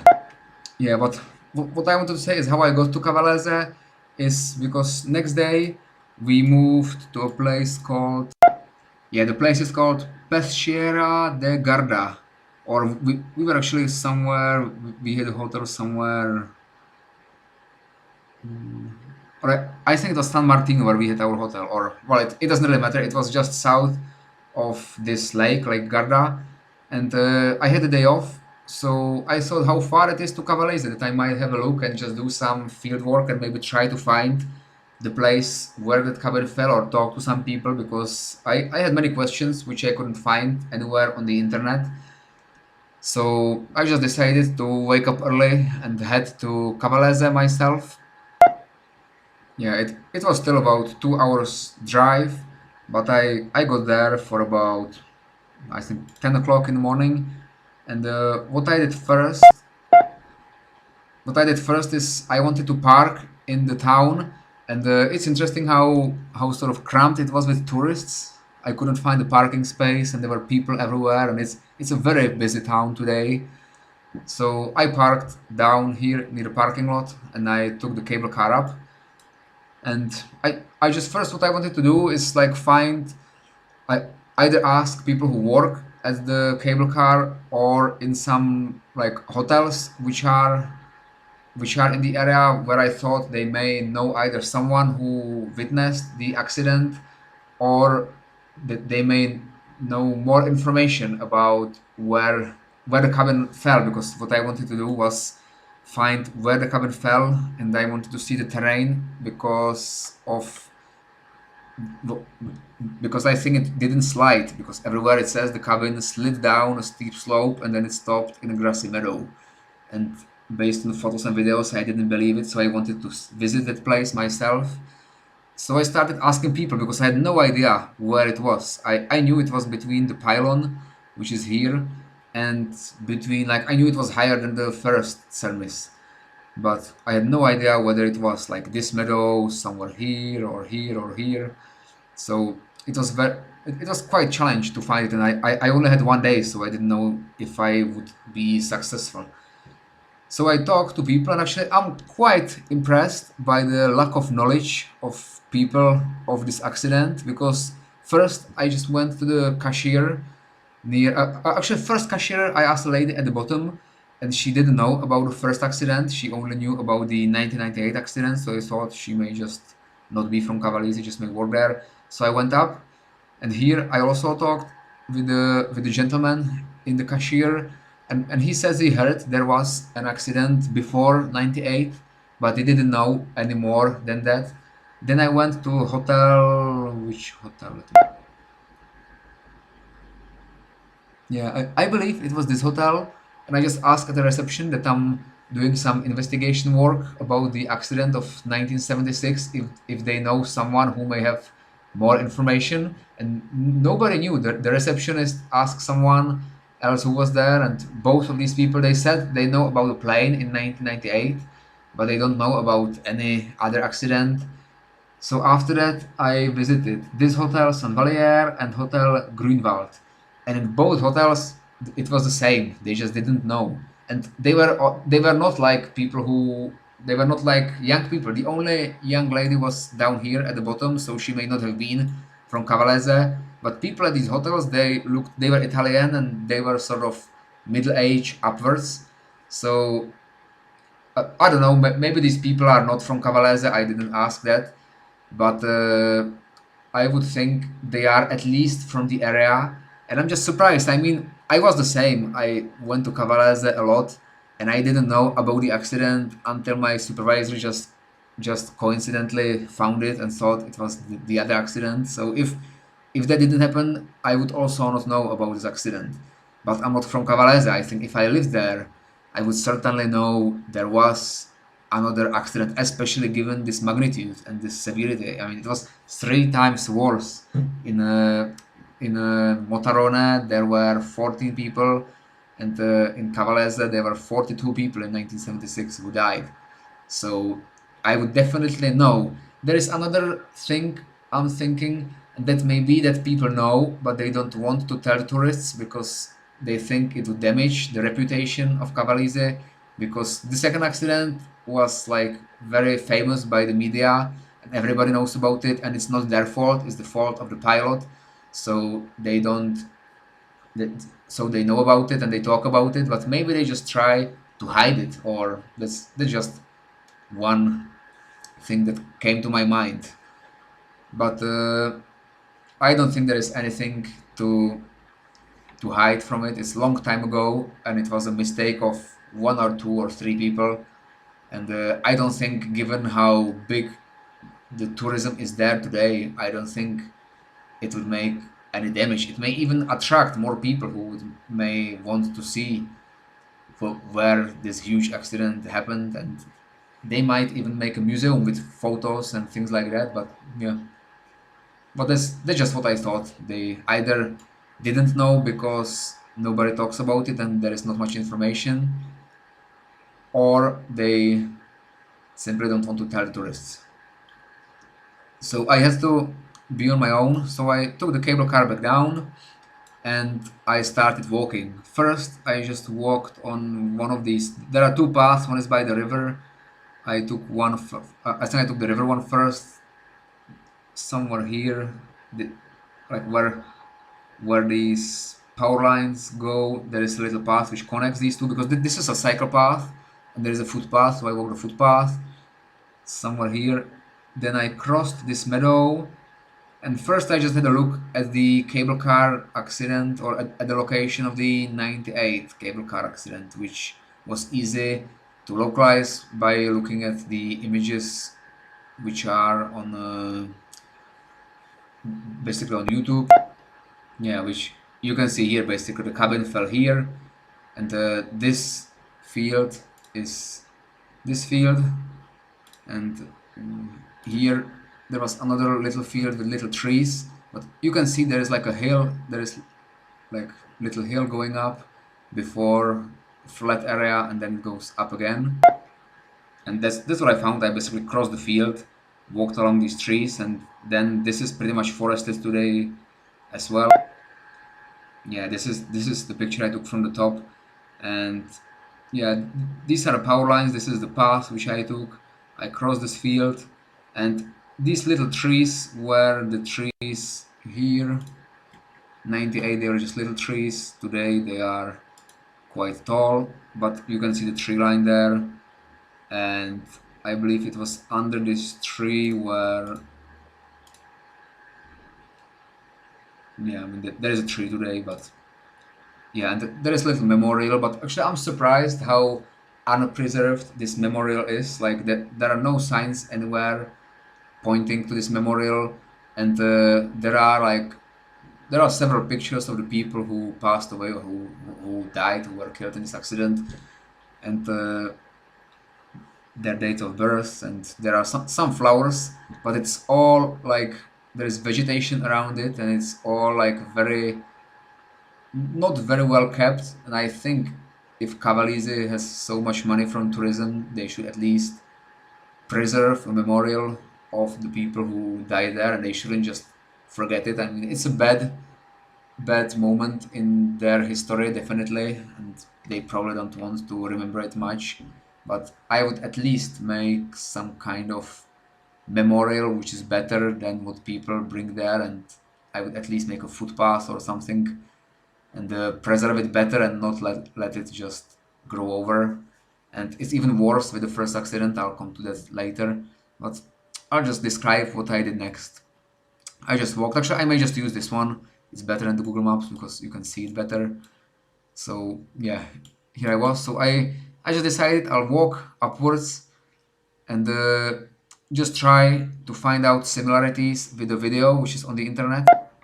Yeah, I found a video after some considerable searching which shows the surrounding of the area where the cabin fell. I can see like the terrain, I can see the trees, and this is the cabin. So basically I estimated the height. I mean, I will jump over. I just warn you, if you don't like scenes of blood and the sort of inside the cabin, which is not very nice, just skip this video, skip the next 5 minutes, because, or maybe not 5 minutes, it will be like 1 minute, but I'll warn you every time before. But I don't want to show the cabin, I want to show the surroundings, which I used like this.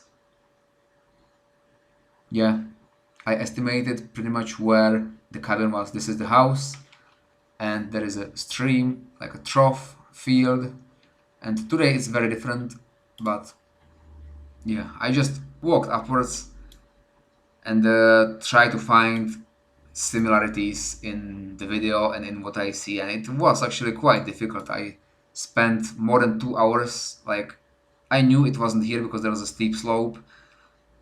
I actually had to go somewhere. I think I walk like this because here it was very steep, and then I didn't know about these trees, and these are not in the video when you look there.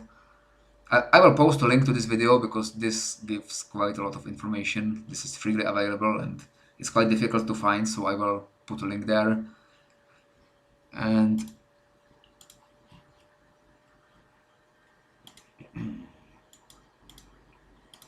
yeah, so I just walked through this forest and then I came up on this field.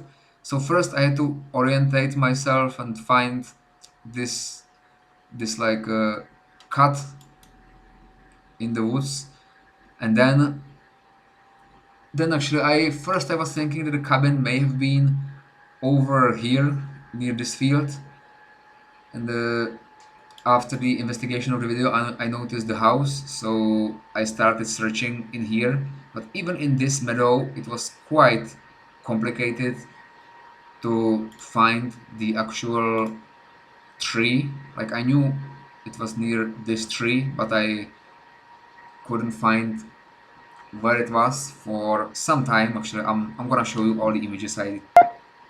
So this is the field. There are quite a few trees, and this is looking down. This is looking like to the, yeah, this is east on the top part of the forest. So like right now I'm here by this forest. Please note that this is wrong. This should be down here. It's one of these trees. It's not up here. But I was first standing near this edge of the meadow, and I just couldn't figure out a few details, but I thought I must be very near. Like, this hill is visible in the video, these trees weren't there, but there is a meadow behind. And in fact, the real tree where the cabin stopped is one of these. It's just after this meadow. And this is the main point, and probably the main reason why I'm making this video. Like, as you can see, the slope is very shallow. It's not steep at all, so the cabin could not have been sliding down. If it fell, it would just stay there, so it must have been dragged. I mean, I don't believe, it's just an opinion, but I don't believe it was sliding. I will just show a few more pictures. This is probably the most important part of the video.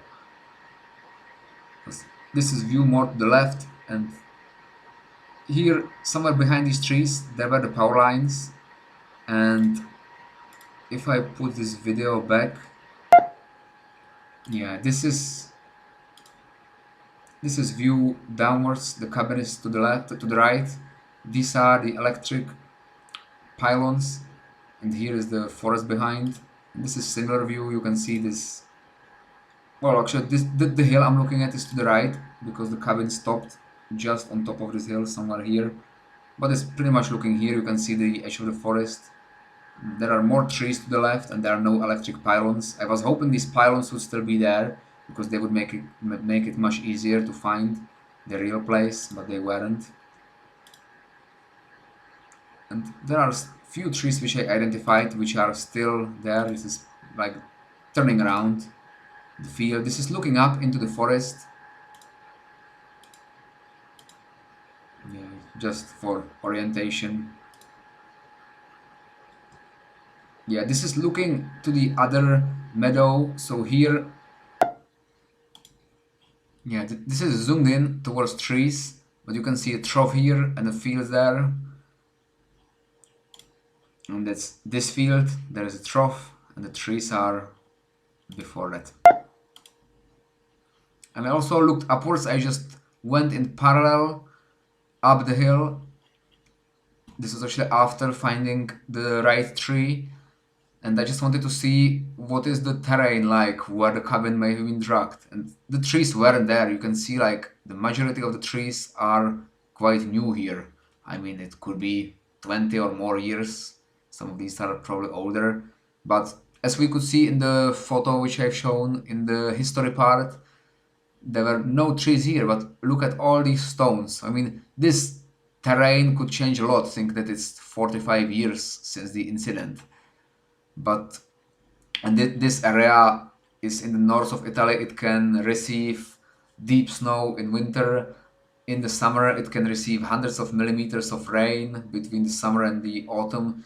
So, like the water which falls here and the snow that melts, it can change the relief quite quickly, and the steepness of the slopes, and even move stones. And so I think it would have been different, and especially if they built a cable car, they probably needed some access, so they would take out some stones. But still, it's quite rugged. So if the cabin was dragged along the ground by the towing cable, it would do a lot of damage to the cable car. Yeah, this is just for reference. This is the cut in the forests. I was just using it where the power poles were, the power lines. This is looking down. Yeah, this is the house. You can see this house is just left. Nobody lives there. And the house to the right is quite nice house. Someone probably restored it. Yeah, I went to the top. I don't think it's important for this video, but yeah, I thought while I'm there I'll go up and down. I just spent 5 minutes there and I went straight down. I mean, there was no interest for me to be up there, but I just for interest. This is looking down today. This is the new cable car, but the old cable car was going somewhere like this to the left from here, because here you can see the station, and I was standing just below the Dos Dei Laresi station. So the cable car, the old one, was going in straight line to, well, this is a stadium, so the actual station is somewhere. Yeah, it's not a good quality photo, but I think it's this one. So we just went like this. Although I thought this clearing in the trees was where the pylon was, but yeah, this one is a bit better. Yeah, that's right. Yeah, this is the station, and the old one was slightly to the right. The old one was here, so the cable car was going like this. And you can see the cable car is not there since '98, so slightly over 20 years, and how the trees have grown. It's pretty much this view here. When you look, you can see the church here, looking down from nearly the same space is this today. Very different. You can only see this hill, these trees, is this hill. I mean, mine was a bit more zoomed in, but there was the pylon, there is the station, this is all forested. I think here is the cutting for the power line, and the pylon must have been somewhere here, I can't see it. And yeah, this is the view. But just out of interest. Yeah, and this is the tree where the cable car stopped. That's the correct tree. Yeah, this is looking down towards the tree. There is this slope, there is this hill down. Here, this is the same view 45 years later. I mean, the slope of the hill could be different after all the rain that fell since those times, but there's the tree. And yeah, just look for yourself.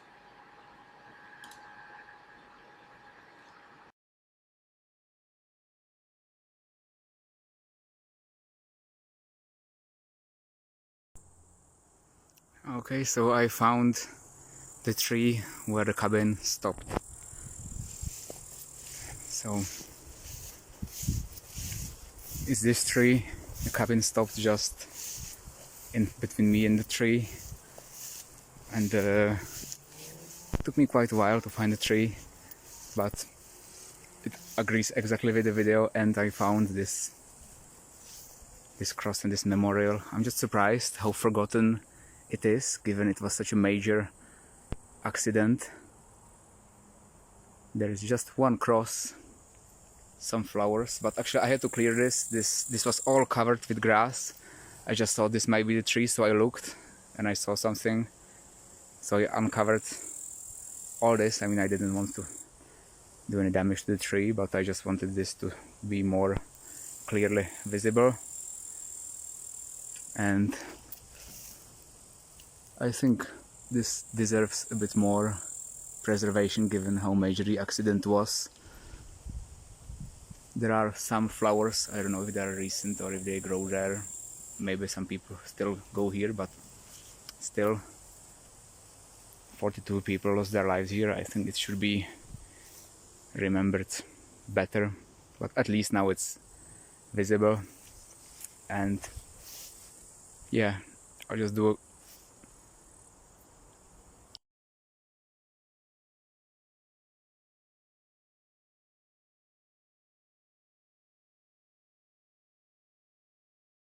like a round shot to compare with the video, and it all agrees really well.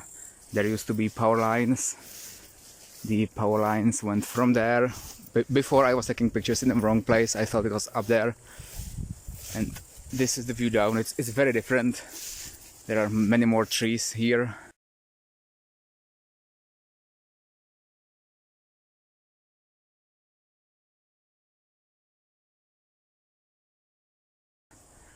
There is the clearing where those power lines went, and all these pictures where they can hear, like somewhere here where the skis over there.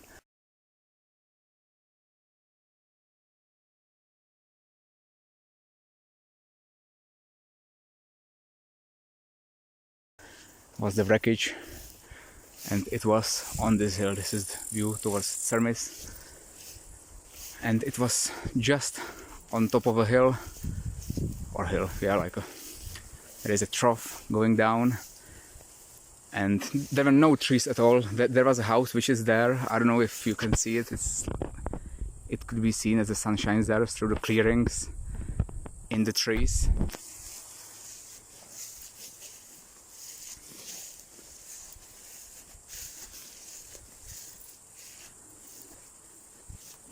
But yeah, there is the trough, and this is the field.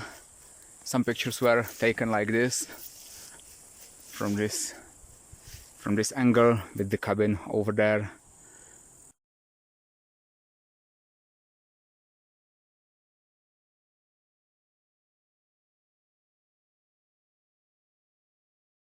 The cables like this, the cables going there. Few pictures look down, and the most famous picture is the one which looks somewhere. There is quite a steep hill here, and I'll come back to that in a minute. But the most famous picture is probably somewhere like this, which shows this tree was much smaller. The cabin was somewhere here, it was cut open, and yeah, the red cabin was just here. And I think it was this tree.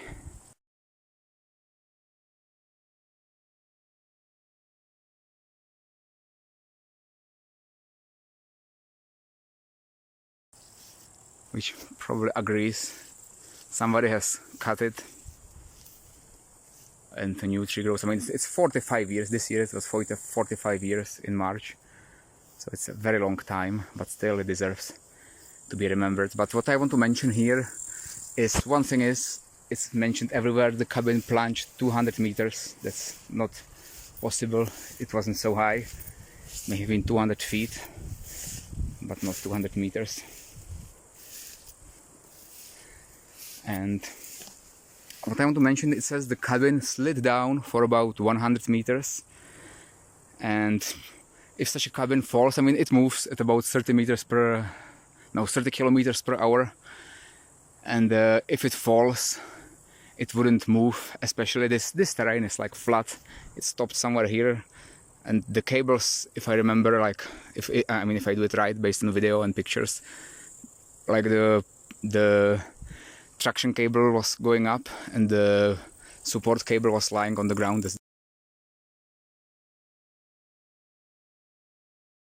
The one which broke.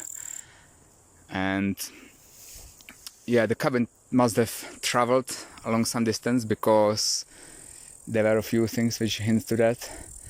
The first is that there is wreckage in the picture, scattered around the field. And some people say there are bodies like on the field. There were like 6 bodies outside of the cabin, the rest was inside. And one body was found like 3 days later somewhere in the forest up there. So what I think happened, I mean, the cabin wouldn't slide on its own, but I think it was dragged because the operator, Carlo Schweizer, he was on manual, so he just pretty much unlocked the key and switched on the engine, and he probably didn't know the cabin fell until they telephoned him to the top, which may have lasted up to 1 minute, I don't know. So I will come back to this in the main video, and I'll try to do a bit more analysis. But I think, or it's just an opinion, but it might be true that not the actual fall caused the major damage, but the actual drag of the cabin, because in that forest is quite rugged terrain, there are stones, and based on the only survivor, what she said like the cabin stopped after the pylon, then it moved 10 meters and then it plunged, and then she lost consciousness. And the support tower is very far, I would have to measure it. So if the cabin was dragged all the way from 10 meters from the support tower down here, which I don't think it was dragged all the way, because there is another road up there and I think they would have known. But it could have been dragged for much further than 100 meters. I mean, 100 meters is probably up to that forest, so if it fell on the edge of the forest, it may have been dragged just here, just where I flew the drone. May have been the place where it fell, and then it may have been dragged. And actually you can see these tall trees, well, probably the older ones. These lower ones are the newer trees which weren't there. But it could be the hill as well. I can't comment on that. But yeah, I mean, the cabin definitely didn't slide down this hill. It must have been dragged, and the pulling cable is pointing upwards, so I think that was intact. So yeah, I think that's pretty much from the analysis view. And it was lucky that the dragging of the cabin was stopped right here near the tree, because there is the hill down, and if the cabin fell further, then maybe even the only survivor may have not survived. I don't know the details, but I will, if I have time, I will do more research. But just to mention, if you are in Cavalese and have time, come here and maybe put a flower or something just to remember all these poor people who lost their lives. 42 people lost their life here. So yeah, I think that's pretty much everything I wanted to say.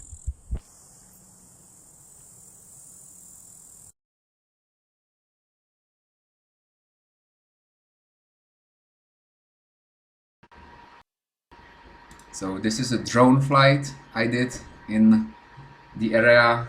I had to start it from the forest because I need a flat area to start the drone. I can't start it in the grass, so it was a bit challenging. But yeah, I just wanted to have a look from above to what it looks like, and what pretty much was seen from the cabin, and yeah, what it was like from the place where the cabin fell. I just estimated 100 meters from, this is the tree where the cabin stopped. So, excuse me, I just estimated, if it is true, I don't think it's true, but if the information is true that the cabin skidded or was dragged for 100 meters, this would be the place where it fell. And the maximum I can fly with recreational drone, the maximum height is 70 meters. And I estimated the cabin to be 70 meters as well. I will show that after this video. Definitely was not 200 meters. This is, I think I'm at 70 meters now, looking towards Cermis. This is where the pylon was somewhere. This is the middle station, and the cable is slightly going down. This is the view down, like this is where the cabin probably was just before it fell. There were no trees here. These trees are, they haven't been there. There were some trees, but not all of them. I just tried to fly slowly, like towards the mountain, just in case the cabin fell a little bit higher than 100 meters, which is what I believe. And the cable would have sloped downwards slightly, so I think my level height is somewhere here. The pylon may have been like 10 to 20 meters higher, but then the cable slopes down, so the trees are about 20 to 30 meters high. I'm just above the trees, so here I'm not so high. So if the cabin fell earlier, it wouldn't have been even 70 meters. It could have been as low as 30 to 50 meters. The fall of the cabin may have not been from such a height, which is also supported by the fact that people were still alive after the impact. But this is something what people saw when traveling. There were none of these trees. There was a field, there was a trough stream. This is where the cabin stopped. These trees probably were there. This is Cavalese. This is the station of the cable car, and I moved at 30 kilometers an hour, so the cabin may have been a bit faster, but this is what the ride looked like. It would be nice to make a drone flight throughout the whole path of where the cabins traveled, which would require flying a drone from this station at this height approximately all the way up to the top station. I didn't do that because there are cycle paths and there is a road and it's not allowed to fly drones over people, so I just flew it above the forest. But if more people can, like, look, stand here, check there are no people under the path of the drone, and perhaps talking to Cavalese to get the permission to fly from near the cable car station. It would be nice if someone could make a video drone video of the whole like track where the cabins used to go to imagine what it was like. This was what it looked like going up. You can see these were the power lines, and the cable car traveled slightly to the left. This was the field. I believe I'm still at 70 meters above ground.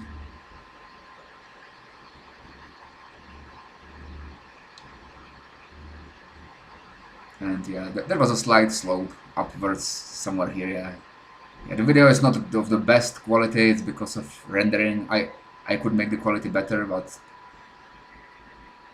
I think that would need another drone flight of the whole path to make it worthwhile. And here what I want to say is I just estimated how long it took the cabin to fall, and it's just a simple calculation of acceleration due to gravity, the flight path, and basically you can just use simple equations to calculate how long it took the cabin to cover a distance of 70 meters if it was accelerating at the acceleration due to gravity, which is 9.8 meters per second squared. And then I got a value of about 3.7 seconds if the cabin was at 70 meters. So it took the cabin 3.7 seconds to hit the ground. I also calculated the speed of the impact, which was roughly 130 kilometers per hour. So it was a significant impact, but this is all estimating. This is an estimation the cabin was at 70 meters above ground, and an estimation that it fell at this place where I am right now.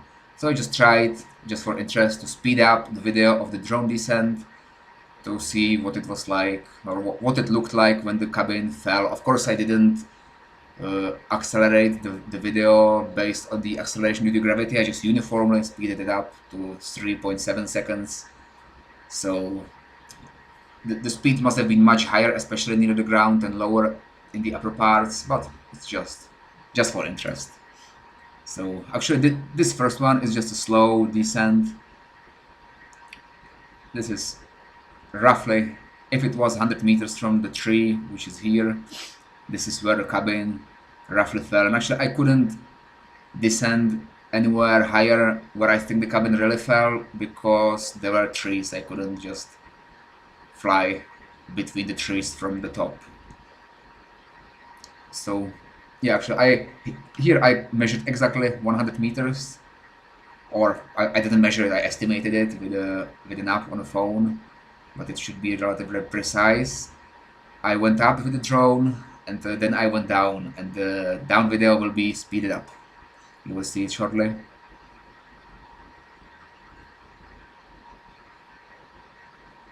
Actually no, this is still slow descent. Yeah, this is just what the people would have seen. I mean, they probably weren't looking out, but yeah, it's just the path where the cabin fell, and this is 100 meters. So yeah, as I said, I don't believe it fell here.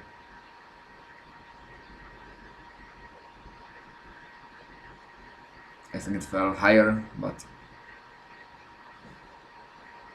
yeah, actually I may add it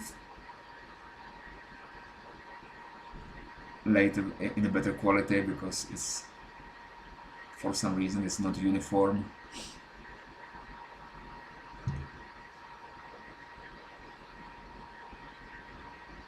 Yeah, just to show, it was quite challenging to fly a drone here, because I didn't want to land it in the grass, so I had to actually fly it into the forest, navigate it between the trees slowly, and find a flat area where, or relatively flat, where it can land, because if I land it in the grass would get tangled in the propellers. So I just found a flat area, had to slowly navigate between trees and land. I'm just showing this out of interest. I mean, this is not anything to the cable car.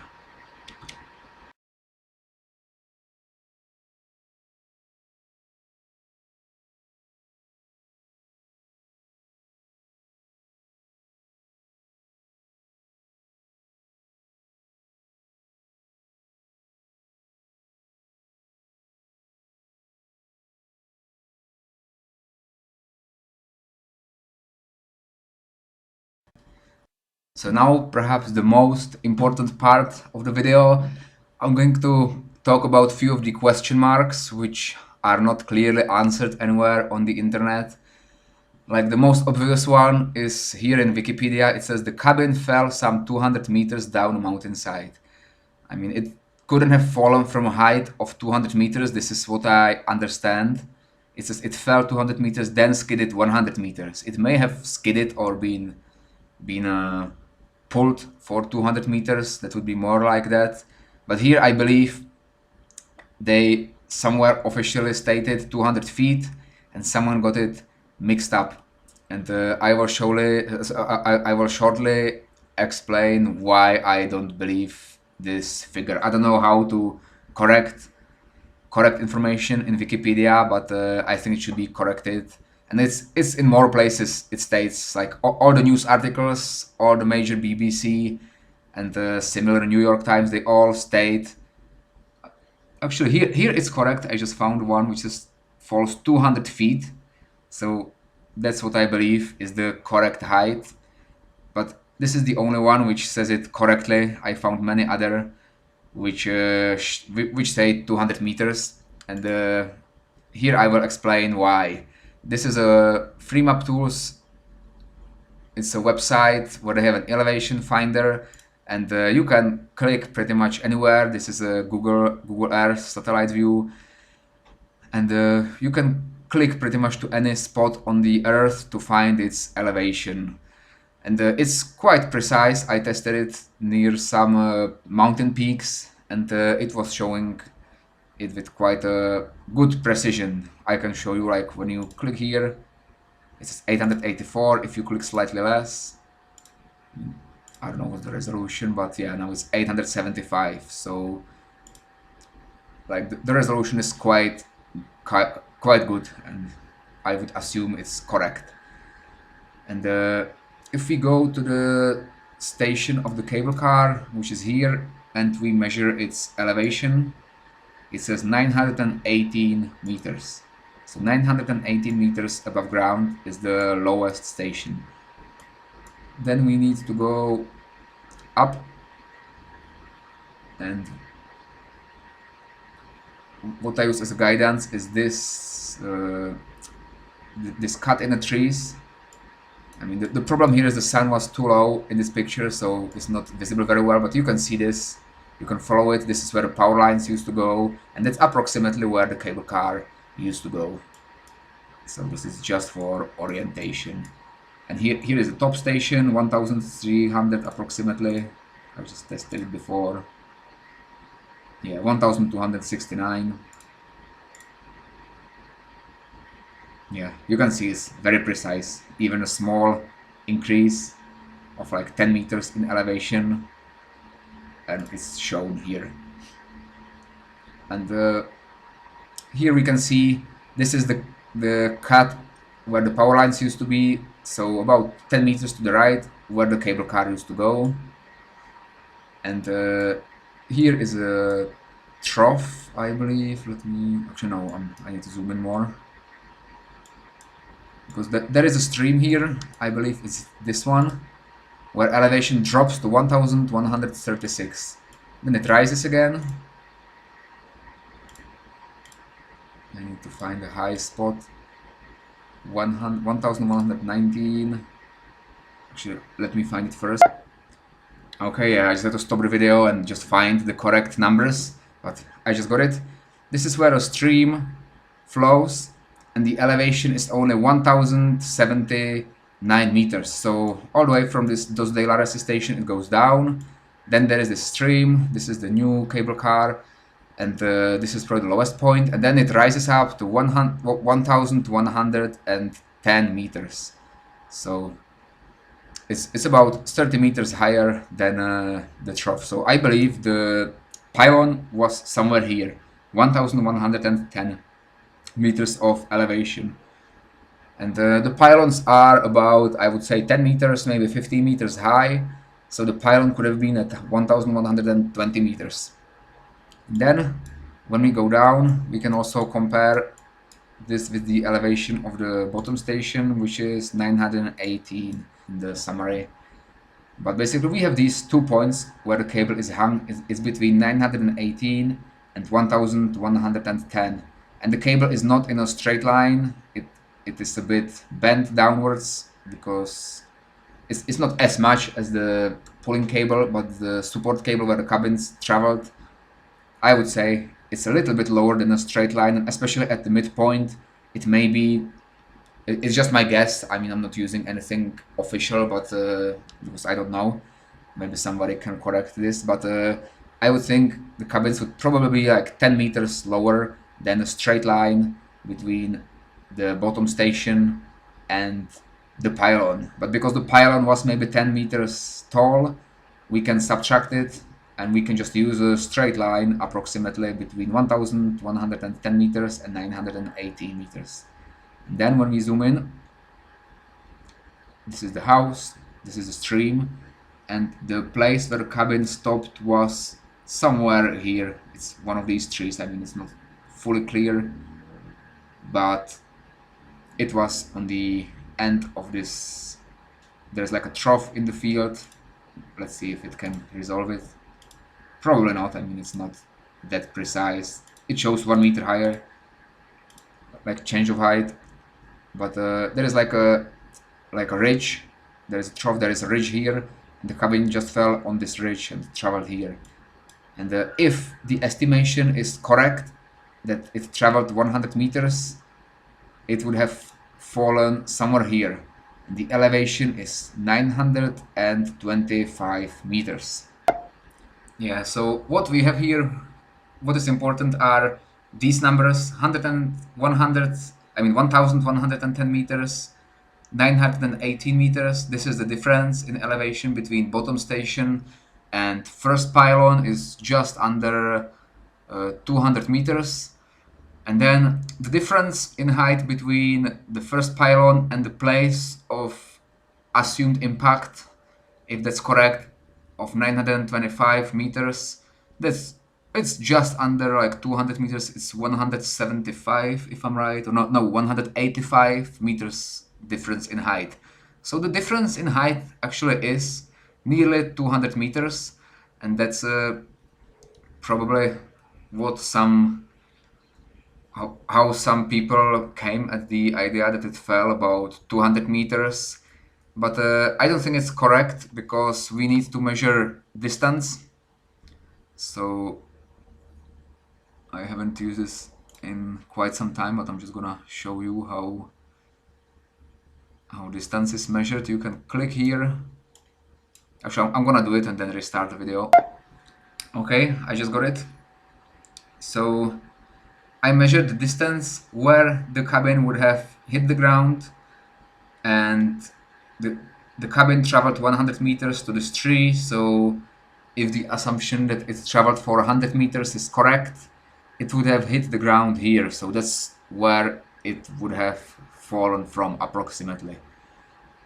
So based on this measure distance tool, it shows it's 886.52 meters. And then we can do a simple calculation.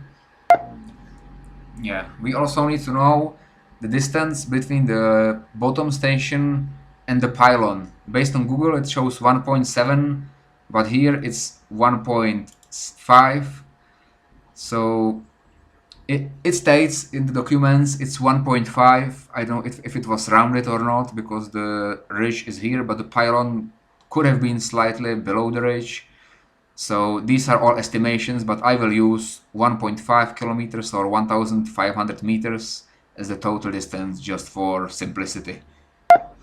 Yeah, and now I just used the simple trigonometry to find out the estimated height of the cabin at that point. I mean, if you hate math, just skip this part and trust me on it.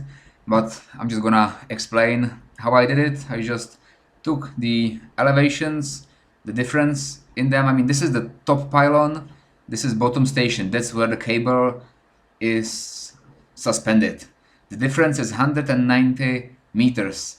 I mean, the pylon is about maybe 10-15 meters high, but not more.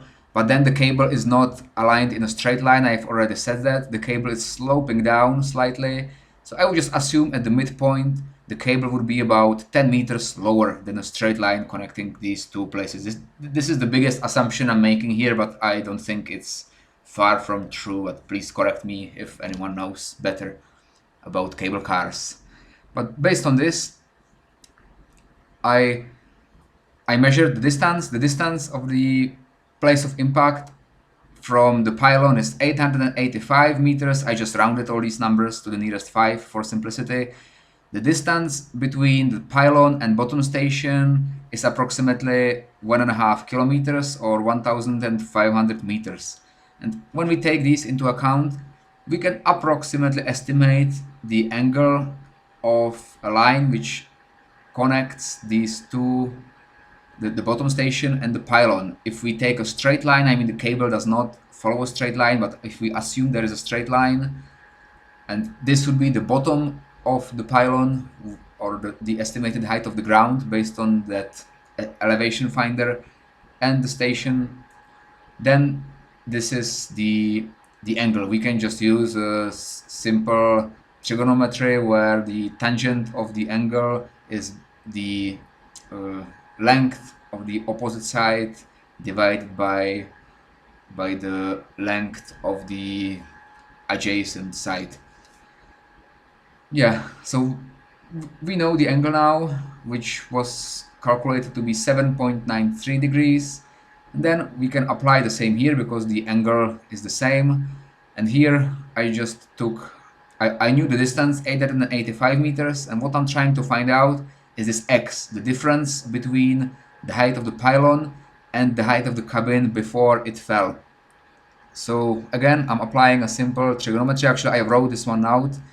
The tan alpha is the x, which is the difference, which is the same. The x is like here, we have a right angle here. So this is the x. This divided by the distance, 885 meters, which is the horizontal distance. I mean, I just assume Google calculates these distances horizontally. It doesn't calculate them along the slope, which would be a bit bigger. But yeah, these are all estimations, but it's enough here. So 885 is the horizontal distance. And when we apply simple maths, we get a height of 112 meters. So pretty much what this is saying is if we make a straight line from the bottom station to the bottom of the pylon, then the bottom of the pylon is 112 meters higher than the straight line at the point where the cabin fell. The cabin was hung about 10, maybe, I mean the cable was hung about 10 to 15 meters higher, but the cable does not follow a straight line like this.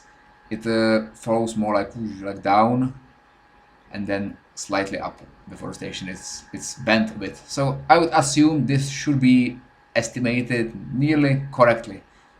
So then the height of 185 meters between the bottom of the pylon and the ground at the point of impact is 185 meters, and when we subtract the 112 meters, we get to a height which is about 70 meters, probably slightly more, but it's 70 meters. So this is how I got to the answer and why I don't believe with these statements that it was 200 meters. Definitely not 200 meters. That's I don't believe it based on this. Probably 200 feet. I can see it here. 200 feet is about, yeah, that's about right because 100 feet is about 30 meters roughly. So 200 feet would be, it's a bit more. I don't know the exact numbers, but 200 feet would be much more correct. But let's think about something else. Let's assume the cabin fell much higher than here. What I believe, why I believe it fell much higher is because there was one missing body He was called Fabio Rustea. They couldn't find him, and basically he went missing. They found his wife and child or children, but they didn't find him, and they thought he would have been with them, but he was not in the cabin. They didn't identify him with the bodies. So they searched the area and they found him like 3 days later. So if the cabin was somewhere, if it fell here and just traveled 100 meters, the body would have been on this field. So I believe the body would have been somewhere, like there were not so many trees, but still it could have been anywhere along this stretch of land, which means the cabin must have hit the ground at least at that point where his body was found. Yeah, and I don't know exactly where the body was found, but there is a video. When we look at it, they are searching for the body with dogs. So I'll play it. You can see, but based on this is much higher than where the cabin fell. I will show you later where. But they were walking through this area searching, and I just did some estimations again. And it seems they were searching. This one, they were searching somewhere in this area, because there is this tarmac road. They went up a tarmac road, and there is no tarmac road here. I don't know what the road was like to this house, but it's much narrower. So to me it seems they drove up this tarmac road, stopped somewhere here because there is a little hill here. So it seems they were stopped here, and then you can see this house from the video. So it seems they were searching for the body as high as here. So if the cabin really fell as high as here, it would have fallen from much lower height. Maybe they just didn't know where exactly the cabin fell at that point, so during the search process they just walked everywhere between the pylon and the bottom station. But let's estimate. I will do two more estimations. One, let's estimate the cabin fell here. So 900, oops. Yeah, 982 meters above sea level. So I will do the calculation again. Yeah, I of course need the distance as well.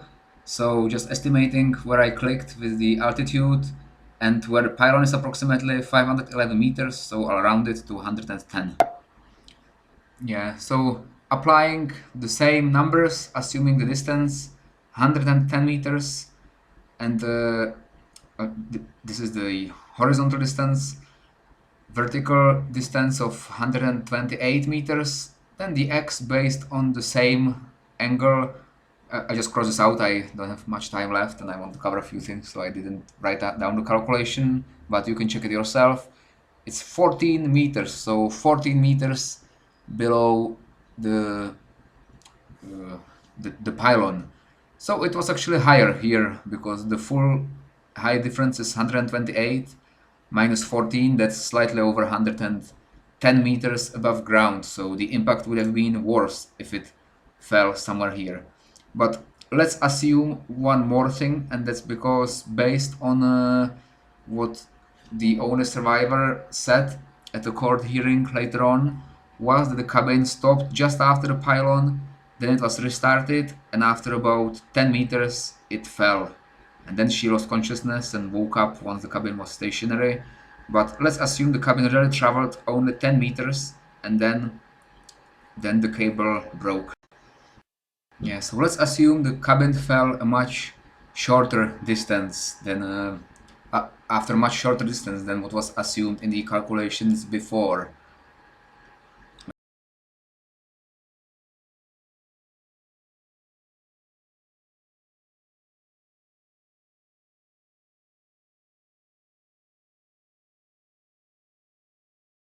This is quite useful source of information which describes it pretty much well. These pictures are Good. And actually here what you can see is this is the support cable. It's lying on the ground. But here this is the towing cable, and this one is visible. It's under tension.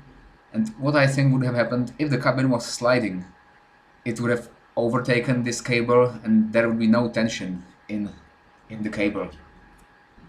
So that's why I believe as well it was dragged. And yeah, but what I want to find here is, yeah, here you can see it quite nice. This is the towing cable and it's pointing upwards, and it's still under tension, and because this cable is affixed to the cabin, so if the cabin was sliding, it's not like the support cable which is stationary and the cabin travels along it using these wheels. But this pulling cable is fixed firmly to the cabin, so if the cabin was moving and the support cable, the towing cable was stationary, it would not be under tension. So let's move on. Yeah, you can see it nicely here. It's still under great tension. Yeah, actually this view is also quite nice. You can see how it looked like. This is the field. This is the edge of the forest, which is probably a bit further away because there were more trees, but I will compare it later on with my pictures. And somewhere here the cabin must have been sliding down, and it's not a steep slope. You can see it even with this old black and white picture. It's not very steep. Like down here it may be steep just under the pylon, but then it's not steep at all, so the cabin wouldn't have been sliding on its own. And there was the only survivor, Alexandro Piovesana, who then talked in the trial. She was standing at the front, which is very lucky, and that's probably the only place where you can survive, because the rear of the cabin, when you look from the side, this is the front, this is the rear, then the rear is totally smashed. So whoever was in the rear must have been expelled from the cabin and crushed by all this, well, but by the supporting 3-ton mechanism which was holding the cabin. But it wasn't as bad in the front, but you can see like this is the healthy cabin before the fall, and this top part with the glass is pretty much gone. It's only this bottom part which remained, and it wasn't this one, it was the number 2, but these are identical. So yeah, it's just the bottom part which remained. But yeah, she was standing at the front, and that's probably what saved her life. And yeah, actually these two people, Giancarlo Gilmosi and Franco Betta, in the news article it states their age. They were around 20 years old at the time, which means they would be in their mid-60s today. So if they still live in Cavalese, they should know more, and it would be interesting to ask them if they really saw it, what happened, because they said, we looked at the red cabin that was coming downstream, suddenly we heard a violent snap like a whip, we saw the cabin sway and fly away like a kite. So the swaying was likely due to the halt, and this must have been before the cable broke, and then it was restarted, and then it fell. But I wonder if it really just fell, or if it was dragged, and if they saw it, they may have just seen the fall and then run straight for a car to run to the scene and help people. But it would be interesting to find these two people who saw it and ask what they really saw, because I really think the cabin was dragged for a long distance.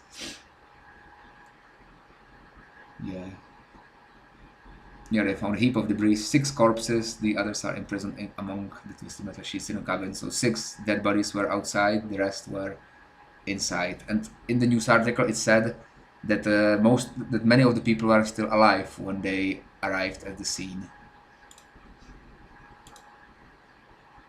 Yeah, this is Alessandra Piovesana, the only survivor after the incident. And what I want to find is somewhere here. Yeah, this is what I want to find. she testified in the courtroom. This is her. And it says, we started from the Dos Dei Laresi station, which is at the top, rather tightly in the cabin. Yeah, the cabin must have been like fully cramped with 43 people inside.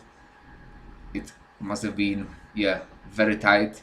And when the people are such tight inside, then any sort of crashing would surely lead in to deaths. And yeah, she says, I was in the front, which is what's important, because that's the only place where she could have survived. Like, there are some statements in some newspapers which say she was preserved, or she was saved by the other bodies, which dampens the impact. I don't think that's the case, because if the cabin fell sidewards, and if it fell like the rear side first, which may be possible, like if it fell on a slope, then the rear side would have touched the ground first. It might be slightly possible, but I don't think that was the reason why she survived. I think she just survived because she was in the front where she was not crushed. And yeah, I looked down towards Cavalese and talked to Francesca, that was her friend, and this is important. Shortly after passing the support pylon, the cabin underwent a very sharp break-in. So something stopped the cabin very sharply after the pylon. That very likely led to the swaying, which people saw. Yeah, just out of interest, I want to show a similar cable car being tested in Switzerland, where the brakes are activated intentionally, or it's probably a test of the breakage of the hauling rope, the pulling rope, and they just probably like release it, let it go down under gravity, and the brakes activate. But I want to show you how the cabin swings when that happens.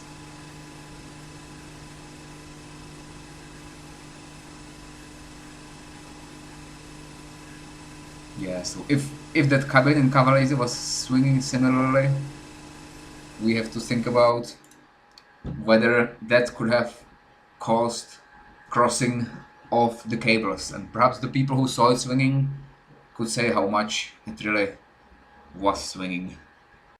And yeah, the question is how this crossing of the cables happened. I've already covered this earlier in the video, but if it stopped simply because this cable, which is letting it down, just broke sharply, the cables wouldn't have overlapped and the wind couldn't have done it behind the cabin, because it broke near this pylon. Just after the middle pylon, they stopped.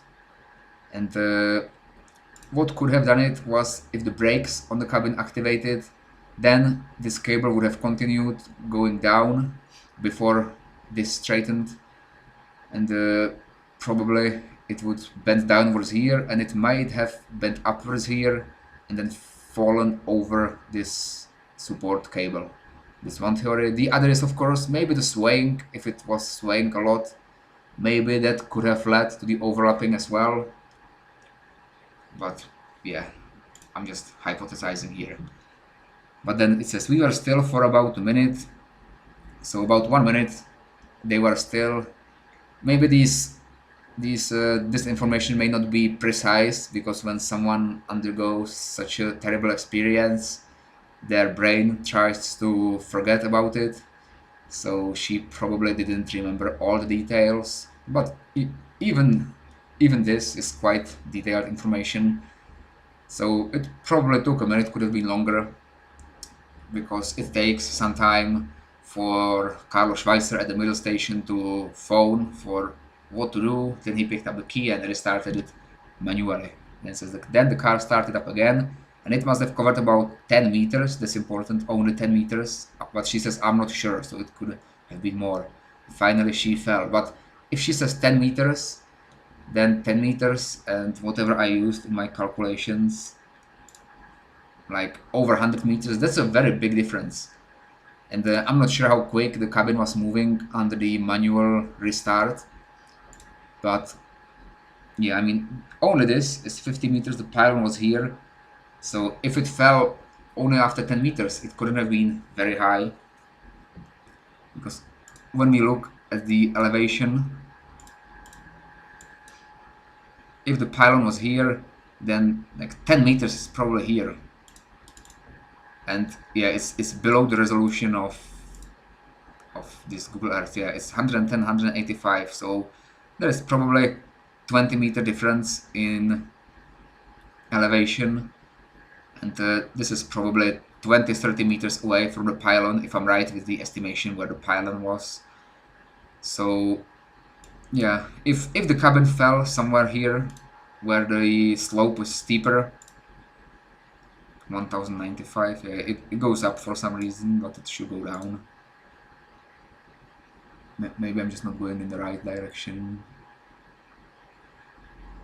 But yeah, generally anywhere here. Yeah, this is 175. Then it goes down. Maybe the slope is down further below 175. Yeah, 145. Yeah, maybe the slope is all the way down here. 138. Yeah, it could be here where the steep slope is. Maybe it's not so steep here. I don't know. But if the cabin fell anywhere here, I don't think I will do the triangulation anymore, because you can see like 110 meters is the location where the pylon was. So the cable was probably at 120 meters. So if the cabin fell here, it would be only 25 meters fall.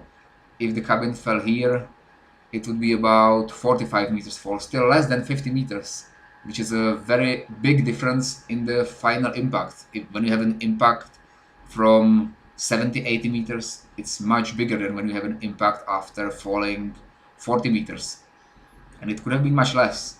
So it's quite possible that the cabin fell as early as here, and then it could have been dragged all the way down. It could have been dragged through this area, then across the road, then through the area. And when we look at the, well, this one too, but when we look here, there was this picture I wanted to show. Like, this is the pylon. Yeah, it seems that the steeper slope, like the road is probably here, and the steeper slope is just above the road, and then it's not so steep up here. So if the pylon is 10 meters, then if the cabin fell anywhere here, it would have fallen from much lower height, maybe 20, 30 meters, and then it could have been dragged for nearly a kilometer. I mean, I would not be surprised. But if that was the case, I would assume that the investigation would have found out, because given how badly the cabin looks, it must have, like, the debris must have been scattered around, and yeah, and especially wherever the body was found of Fabio Rustia, who was missing, like, and it was found 3 days later. That must have been where the cabin was being dragged. Yeah, and this is the second most important fact, which I think is not explained very clearly. It says it skidded 100 meters before coming to a halt in a grassy meadow. I mean, it is in the meadow, but 100 meters, when I measured it, was somewhere to the back of this meadow where I flew my drone, and it's too straight for it to be skidding. So it was definitely pulled by this, or that's, I mean, my opinion, but I think it was pulled by this towing rope. And the question is whether it was really just the 100 meters or whether it was much more, because given it took them, I think, 2 or 3 days to find the last remaining body that was missing. If the body was here on this meadow, they would have seen it straight away. So it must have been somewhere higher, and maybe it took them 2 to 3 days to find out that the cabin actually traveled much bigger distance, so they weren't perhaps looking as far high as they went later. But yeah, that's the other thing. Also, what's interesting is, like, some people may think that the pulling cable may have broken, but here we can see the pulling cable being illuminated by the rising sun, and there is still a lot of flexibility. So the pulling cable fell with the cabin, and it didn't break because of this sort of freedom in the cable. It was still long enough to pull the cabin without breaking, even on the ground. And this pulling cable is still very strong, so it would have easily pulled the cabin along the ground. And when I play this, here you can see more details. This is the pylon, this is a zoom in. Here you can see the slope. The cabin was on the left hand side, so you can see like where it might have fallen.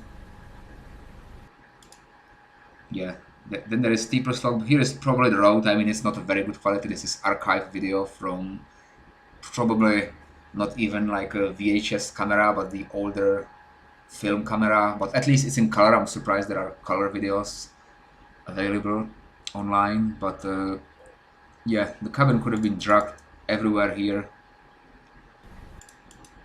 And here you can again see this is the pulling cable, and it's not broken. It's easily, like it went easily to the ground with the cabin because of its flexibility. It probably straightened more on the other side or further up, but it was still pulling. And it's quite likely the cabin was dragged through this terrain, and the dragging may have done the damage, because here you can see the support cable is lying on the ground. It's collapsed because it's broken, but the pulling cable is still intact, and it's not broken, so it could have very easily been pulling the cabin along. You can even see perhaps some of the debris. I mean, this is not very good quality, but this is just where it is. Yeah, but lots of debris around. And there are even parts, the cabin probably picked up some material on its way down. Yeah, like when we look on this picture, there is a part of a fence which is attached to the cabin. I mean, I assume this is fence because it doesn't look like a seat or anything from inside the cabin, so it must have been picking up things as it went down. So if there was a fence somewhere, the cabin must have been at least as far as that fence. Yeah, this is a bit better picture, but yeah, as well as the debris of the cabin must have been scattered around. The cabin also picked up lots of debris on its way down, and yeah, this is another article, and actually they blamed this Carlo Schweitzer, who was in charge of the plant at the top station. And it says he had already been instructed to take the blame for the massacre. In return, he would get steady jobs for life and top-of-the-line defense attorneys. So, yeah, I mean, this is translation from Italian, so it's not very good English, but they probably just blamed it all on him. And based on what I've read later, he didn't get good jobs, and people hated him because he was responsible. But what I think has happened was that he was probably quite young at the time, and he just got a job at the plant. They didn't have anyone to employ, so they employed him. They offered him a good job, so he took it without a license. And then when the cabin stopped, he didn't know what to do, so he just phoned someone higher up, and that person higher up didn't want to solve it, so they just told him to restart the cabin.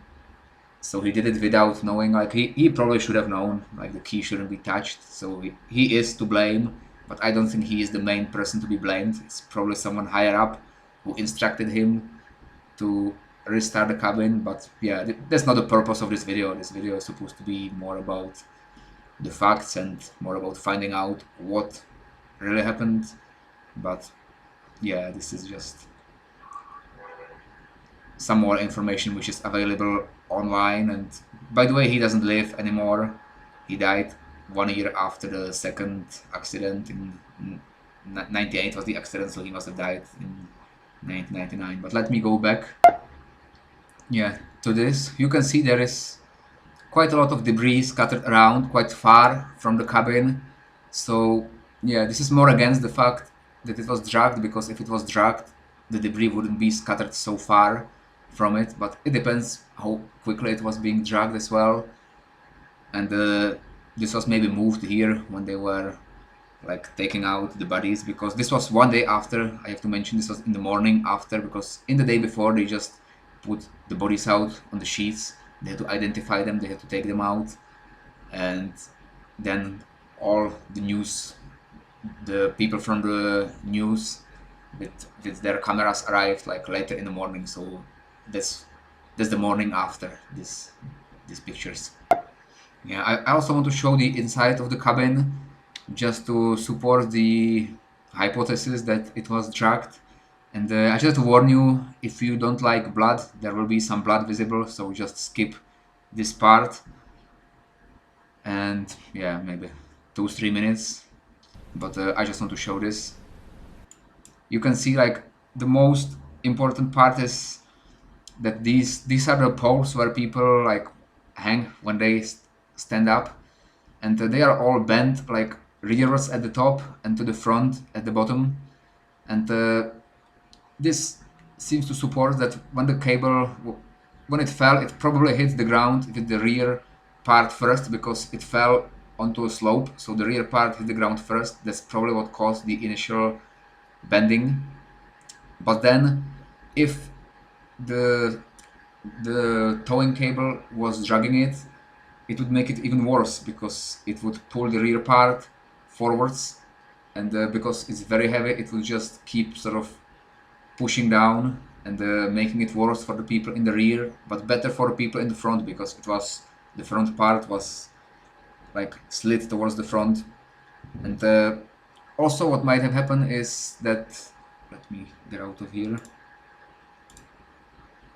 as the cabin, like as the cable got sort of twisted, it started to, like the cabin was moving, this moving cable was cutting inside of the support cable, and at some point it just got jumped in it, and as it got jumped, the cabin, it would just like make it, it would apply an impact to the cabin by sort of halting it, so it would swing slightly forwards. And that's what Alexandra said in one of her, like that there is more detail. I will try to find it when she testified in court, and she said the cabin like sort of went backwards and then she fell, so maybe it just swung, and that swinging could have made like another impact on the jumped cable, and that could have just sort of torn it and then it fell. But the main thing is the cabin was falling,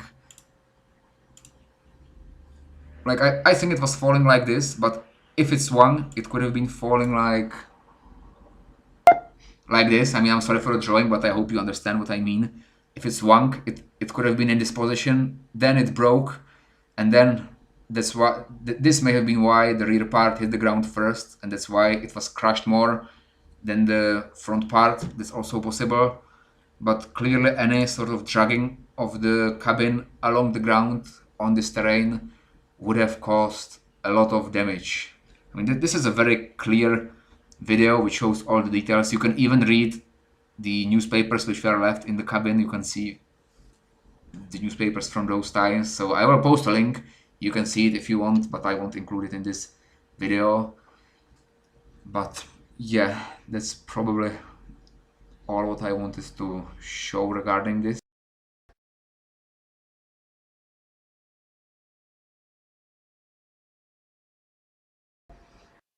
Yeah, now I just want to mention briefly just a coincidence which I found, and that's not only that they were the two biggest disasters in the history of cable cars happened only 267 meters from each other. This is based on where the cabins stopped approximately, so less than 300 meters from each other on the same cable car.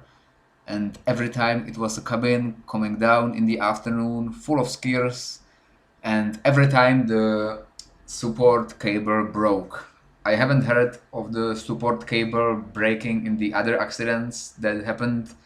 It was either the towing cable or the cable car somehow got detached from a cable, or I think a tree fell on the cable car once, and there are several accidents that happened, or something else like the cables which hold the main cables like under tension snapped in Slovakia once, and there are many accidents, but I've never heard about the support cable being snapped, and in this case, in both of these accidents, it was the support cable that snapped. Once it was likely a crossing of the cables and the pulling cable severed it. The other was when a plane was flying and it it impacted the support cable and severed it, cut it. And it was always the full cabin. In both cases, there was an empty cabin going upwards, and in both cases, it was the full cabin going down, which fell. This one fell at about 20 past 5, this one fell at 13 past 3, I believe, in the afternoon. And but there is one other coincidence which not many people probably know, but let me see if it's not here. But I've already mentioned Carlo Schweitzer, who was responsible for the accident. But what's interesting, here in the plane which cut the cables in 1998, you can see the pilot, Captain Richard Ashby, and his navigator, Captain Joseph Schweitzer. There is a coincidence with the same surname, which is quite an interesting coincidence. There is, I believe there is a T here, which is not in the name of Carlo Schweitzer, who was the operator of the cable car in 1976. But yeah, the operator at blame was called Schweitzer, and here the blame, I don't know who is more to blame out of these two, whether the pilot or the navigator. Probably the pilot, because he is the ultimate control of the plane. But still, it's quite a coincidence that there's the same surname with both of these very similar accidents.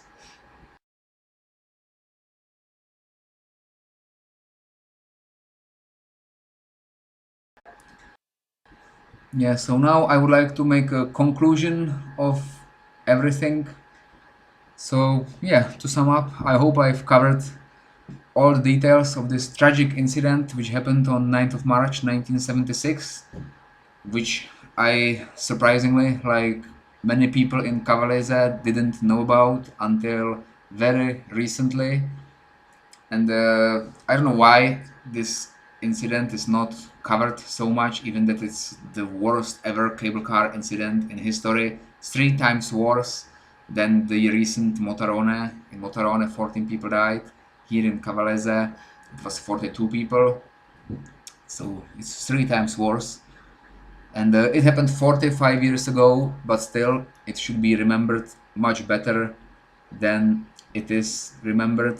I mean, given there is just a little cross there, which I found pretty much coincidentally. I just saw something and I uncovered the grass and I saw a cross.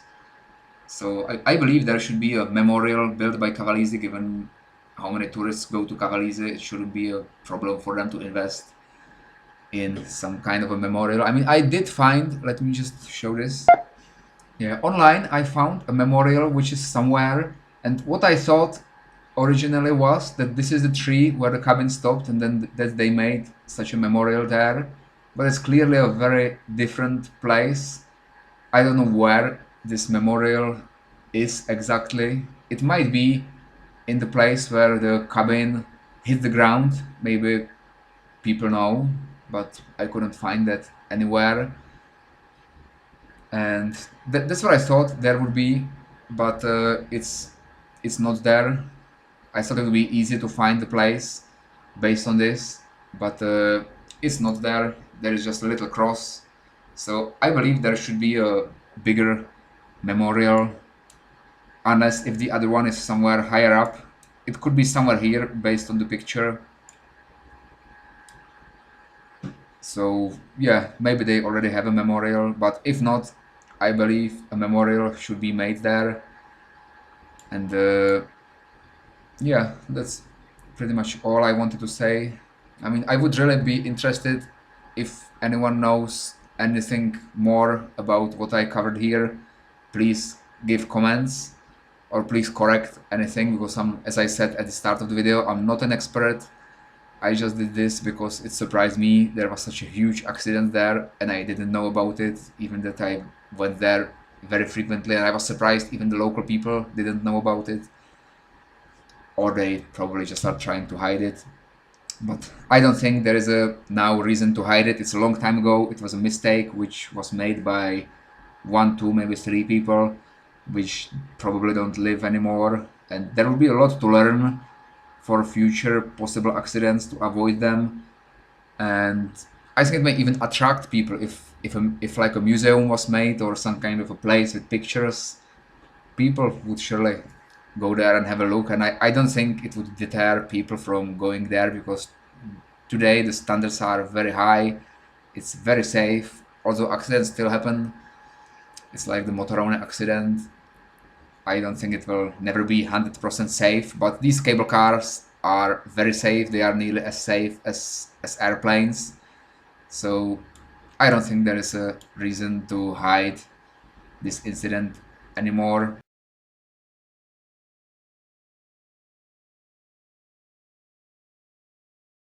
And yeah, if you go to Cavalese, it would be nice if more people visited this place, perhaps brought flowers or something, just to remember all those poor people.